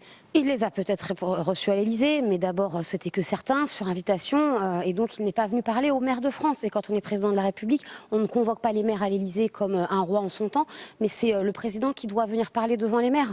Donc je crois que ce qui vient de se passer aujourd'hui, c'est effectivement une volonté de reconquête. Je pense que ce ne sera pas suffisant, parce que ce n'est pas en faisant la leçon de maître d'école devant les maires que cela suffira. Moi, ça fait plus de 10 jours maintenant que les cérémonies de vœux ont commencé. Des maires, nous en rencontrons tous les jours, plusieurs fois par jour. Je crois que personne n'est dupe, en tout cas, de l'exercice qui vient d'avoir lieu aujourd'hui. Une certaine modestie tout de même dans la posture. Le président de la République a cherché à se montrer à l'écoute. Tout d'abord, il a longuement écouté les maires. Je crois que c'est quand même la moindre des choses quand on fait ce genre d'exercice de prendre le temps d'écouter. Donc oui, une certaine peut-être modestie, mais la question aujourd'hui n'est pas ni d'être modeste ou de ne pas l'être. La question est de quelle efficacité, de quelle réponse politique à la crise sociale qui traverse notre pays le gouvernement, le président de la République vont apporter comme réponse. Est-ce que vous croyez que ce grand débat a trop de flou autour de lui? On l'a dit notamment après la démission de Chantal Joanneau. On n'a toujours pas tous les noms des garants et puis certains jugent qu'il y a une certaine mainmise du gouvernement. Là, en l'occurrence, Sébastien Lecornu anime le débat. Écoutez, je crois surtout que ce grand débat, vous savez, je ne sais pas si les gens déconnent ou pas dans les communes, mais ce qui est sûr, c'est que... à ce qu'a dit tout à l'heure le président de la République a gagné, oui. Ce qui est sûr, c'est qu'il ne faudrait pas que le président de la République déconne avec le grand débat, parce que derrière, c'est quand même tout l'enjeu de la démocratie, de la place de chacune et de chacun, et de comment finalement chaque citoyen, quelle que soit sa condition sociale ou territoriale, est un acteur de la République pour les semaines et les mois qui viennent. Bien, merci beaucoup Cécile Cukierman pour votre réaction. Merci à vous, Tam, pour cette réaction. Frédéric Marchand, on évoque cette finalité du grand débat. Le chef de l'État a prévenu dans sa lettre aux Français, ce ne sera ni un référendum ni une élection. Est-ce qu'il faut attendre malgré tout des traductions peut-être législatives, des changements de méthode, des changements justement qui auront un impact concret sur la vie des Français? Nous avons une chance extraordinaire dans ce pays, c'est que nous avons un Parlement, nous avons une Assemblée nationale, nous avons un Sénat, nous avons des projets de loi qui sont portés par le gouvernement et des propositions de loi qui sont portées par le parlementaire. Donc sans doute y aura-t-il matière pour les parlementaires effectivement à faire remonter telle ou telle proposition dans le cadre de propositions de loi. Je pense qu'effectivement le dialogue parlementaire et le travail parlementaire vont s'en trouver impactés. Le président de la République a beaucoup parlé des mobilités. C'est vrai que la loi d'orientation des mobilités doit passer au Sénat en première lecture. Elle a été décalée, elle a été décalée. Elle a été décalée et moi j'y vois l'intérêt quand on écoute effectivement ce qui se dit aujourd'hui dans l'Eure, mais qui pourrait se dire aussi dans le Nord, c'est que finalement cette question d'une mobilité du quotidien elle est prégnante et peut-être effectivement qu'aujourd'hui. Avec des budgets, hein. Moi je parle. Certes, ça non mais ça n'est pas qu'une question de budget. Si. Ah non mais attendez, bien sûr que c'est une question de budget. Moi je parle par exemple pour Marseille et notamment par exemple sur Marseille, la métropole marseillaise. S'il n'y a pas le budget qui va avec, aujourd'hui on est dans l'incapacité de financer des transports en commun. Arrêtons de regarder la France seulement par le prisme des grandes métropoles. La question se pose mais aussi pourquoi sur les territoires ruraux. ils vivent pas les Marseillais, ils n'ont pas le droit de se transporter, d'aller travailler, d'aller à l'école, non? Alors, mais en ruralité, on a le droit de vivre aussi. Mais moi, je ne pose pas les gens, c'est vous qui les opposez. Moi, je vous parle de métropole et de Marseille. Moi, j'étais en train de parler de ruralité. Oui, mais la ruralité, monsieur, elle ne se limite pas quand on est au-dessus de Lyon. La ruralité, elle est partout. Et la ruralité, elle est autour des grandes villes aussi. Et je peux vous dire que notamment dans les à Marseille, autour de Marseille, il y a des maires ruraux et il y en a beaucoup parce que nous, dans les Bouches-du-Rhône, on a cette chance, c'est d'avoir aussi la ruralité. Il y en a aussi beaucoup. On a aussi la chance d'avoir la ruralité et d'être aussi des producteurs, notamment de fruits et de légumes que vous mangez certainement, qui sont très bons. Donc qui viennent de ce territoire. Alors vous savez, monsieur, la question de la ruralité. Non, mais c'est important parce que rien que là-dedans, c'est-à-dire qu'on n'oppose même plus la ruralité aux grandes villes, on oppose même des départements en fonction d'autres départements. Mais il faut qu'on arrête aussi avec ça. On est des Français partout.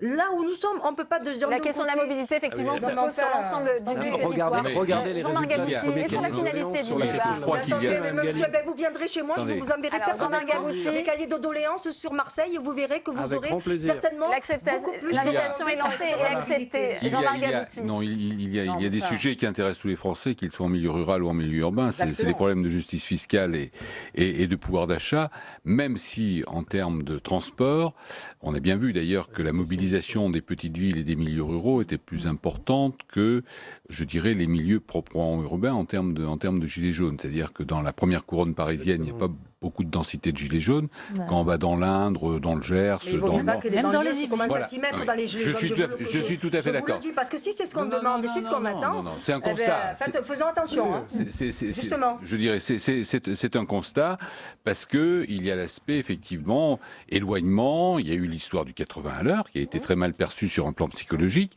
Donc il y a tous ces éléments qui ont fait que des territoires plus ruraux ont peut-être se sont mobilisés plus massivement dans cette protestation. Mais on peut trouver des sujets comme le pouvoir d'achat et la fiscalité, une fiscalité plus équitable, qui là concerne à la fois les gens qui sont en milieu urbain, en milieu rural. Bon, il y a des idées qui sont émises, moi je les ai déjà développées ici au Sénat, sur les produits de première nécessité, où il faut baisser la TVA et probablement la compenser par une TVA majorée sur des produits de luxe. Donc on le fait sans amputer le budget de l'État, mais ça s'appelle de la justice fiscale. Je suis d'accord avec vous là-dessus, sur les produits de luxe, complètement à 1000% on peut tout à fait faire quelque chose sans plomber le budget de l'État et sans remettre 5 milliards de déficit supplémentaire. Donc, sur l'ISF, on a peur de l'aborder. Chef d'entreprise, donc je sais, comment on peut pénaliser l'investissement et l'attractivité de la France en taxant le capital. Par contre, il y a peut-être des adaptations à faire par rapport à ce qui a été fait. L'important, c'est que les capitaux qui sont vraiment fléchés vers l'économie, vers la production, soit effectivement exonéré de taxes, parce que c'est improductif. Mais il y a d'autres, je dirais, investissements financiers qui ne mériteraient peut-être pas le même régime.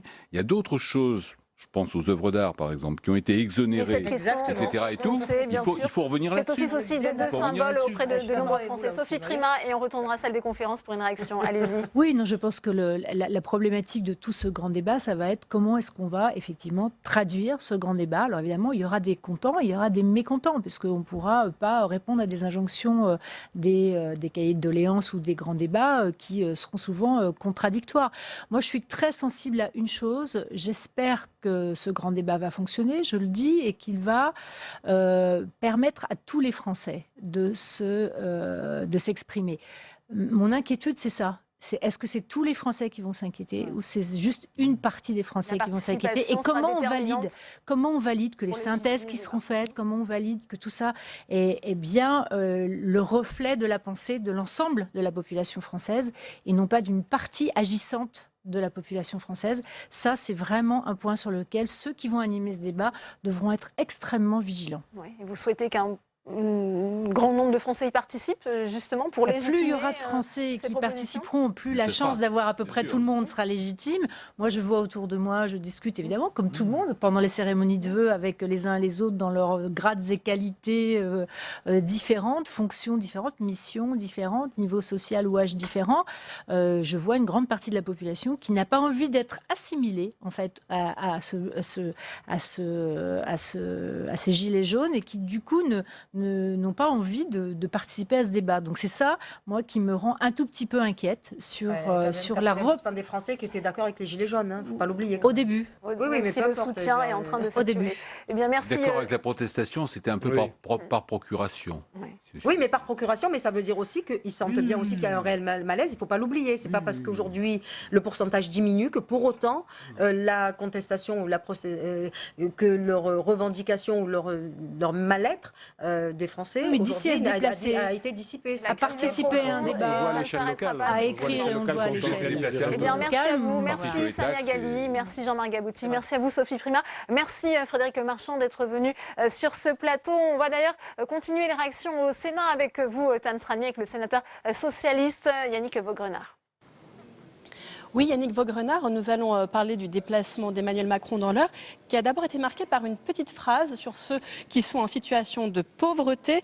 On va davantage les responsabiliser, a dit Emmanuel Macron, car il y en a qui font bien et puis il y en a qui déconnent. Qu'est-ce que vous pensez de cette phrase ? Je suis scandalisé par cette phrase. Ça fait partie des petites phrases du président de la République qui sont irrespectueuses vis-à-vis des Français qui sont en grande difficulté. Vous qui avez beaucoup travaillé sur la pauvreté. Oui, précisément. Il faut savoir que, par exemple, la fraude aux allocations familiales, c'est de l'ordre de 375 millions d'euros par an. Or, le non-recours aux droits sociaux, aux allocations sociales, c'est 10 milliards d'euros par an. La fuite fiscale, c'est 60 milliards d'euros par an. Donc, montrer du doigt celles et ceux qui sont en grande difficulté en disant il y en a qui déconnent alors que c'est peut-être 1% ou 2% de ceux qui sont en situation de pauvreté, c'est scandaleux. Parce qu'ils ont la double peine, ces hommes et ces femmes. Ils sont à la fois pauvres et ils sont stigmatisés. Est-ce que cela vient parasiter, du coup, cette opération de reconquête dans laquelle se lance le président de la République, notamment à l'égard des maires avec ce déplacement à Bourg-Touroud ? Je trouve que ça commence mal. Parce que, apparemment, le président de la République va absolument trouver des boucs émissaires aux difficultés qu'il rencontre actuellement. Et ce n'est pas en montant une classe moyenne ou moyenne supérieure ou moyenne inférieure contre les pauvres que l'on va régler la situation. La situation, c'est une question de redistribution des richesses. Or, vous avez aujourd'hui, par exemple, sur le territoire national, 10% des Français qui disposent de 50% du patrimoine et 0,2% des Français qui disposent de 5 milliards d'euros. Donc il faut tout mettre à plat. Et pour tout mettre à plat, il faut utiliser les corps intermédiaires. C'est-à-dire qu'il y ait un Grenelle du pouvoir d'achat avec les organisations syndicales et les organisations patronales. Parmi les institutions pointées du doigt, il y a peut-être aussi eu le Sénat dont a parlé hier Emmanuel Macron dans sa lettre aux Français. Qu'est-ce que vous pensez du fait qu'il ait mentionné cette institution ? On sait que les Gilets jaunes, pour certains, veulent le supprimer. Je pense qu'Emmanuel Macron va d'une certaine manière dans le sens du vent. C'est-à-dire qu'il y a aujourd'hui une colère vis-à-vis de l'ensemble de nos institutions, pas seulement du Sénat. Or, le Sénat, aujourd'hui, joue un rôle de contre-pouvoir. Comme il peut jouer demain un rôle de contre-pouvoir si la droite extrême venait aux manettes. Et donc, l'utilité du Sénat, pour notre démocratie, pour le fonctionnement de notre République, est importante. Bien, merci beaucoup Yannick Vaugrenard d'avoir répondu à mes questions. Merci à vous, Tam, pour cette dernière réaction. Avant de terminer cette édition spéciale, on retourne en direct de Grand Bourgtheroud où Emmanuel Macron, Jérôme Rabier, continue de s'expliquer. C'est un exercice de pédagogie qu'est en train de faire le chef de l'État. Une opération reconquête aussi des élus locaux.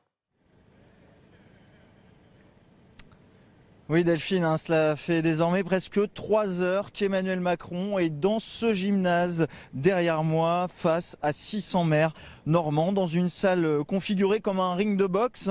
Le chef de l'État a d'abord encaissé les coups mais pas de coups bas. Il avait demandé aux élus d'être francs et directs. Ils l'ont été, lui parlant du mépris qu'ils ressentent, eux, les élus de proximité, souvent de communes rurales, ici dans l'ouest de l'Eure. Les piliers de la République, comme ils s'appellent, ont dénoncé le sentiment de déclassement, le manque de moyens, la fracture territoriale qui éloigne toujours la ruralité du pouvoir et donc du président de la République. On lui a demandé parfois en contradiction de revenir sur l'ISF, de faire des économies. On a parlé de la disparition des services publics et même des radars trop nombreux.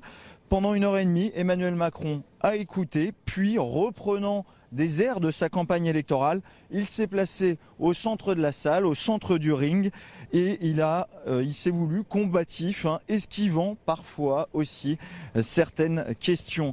Il a fait son mea culpa tout de même sur les services publics ou sur le maintien global de la dotation globale de fonctionnement, ce qui finance finalement ces communes, qui a tout de même fait des perdants.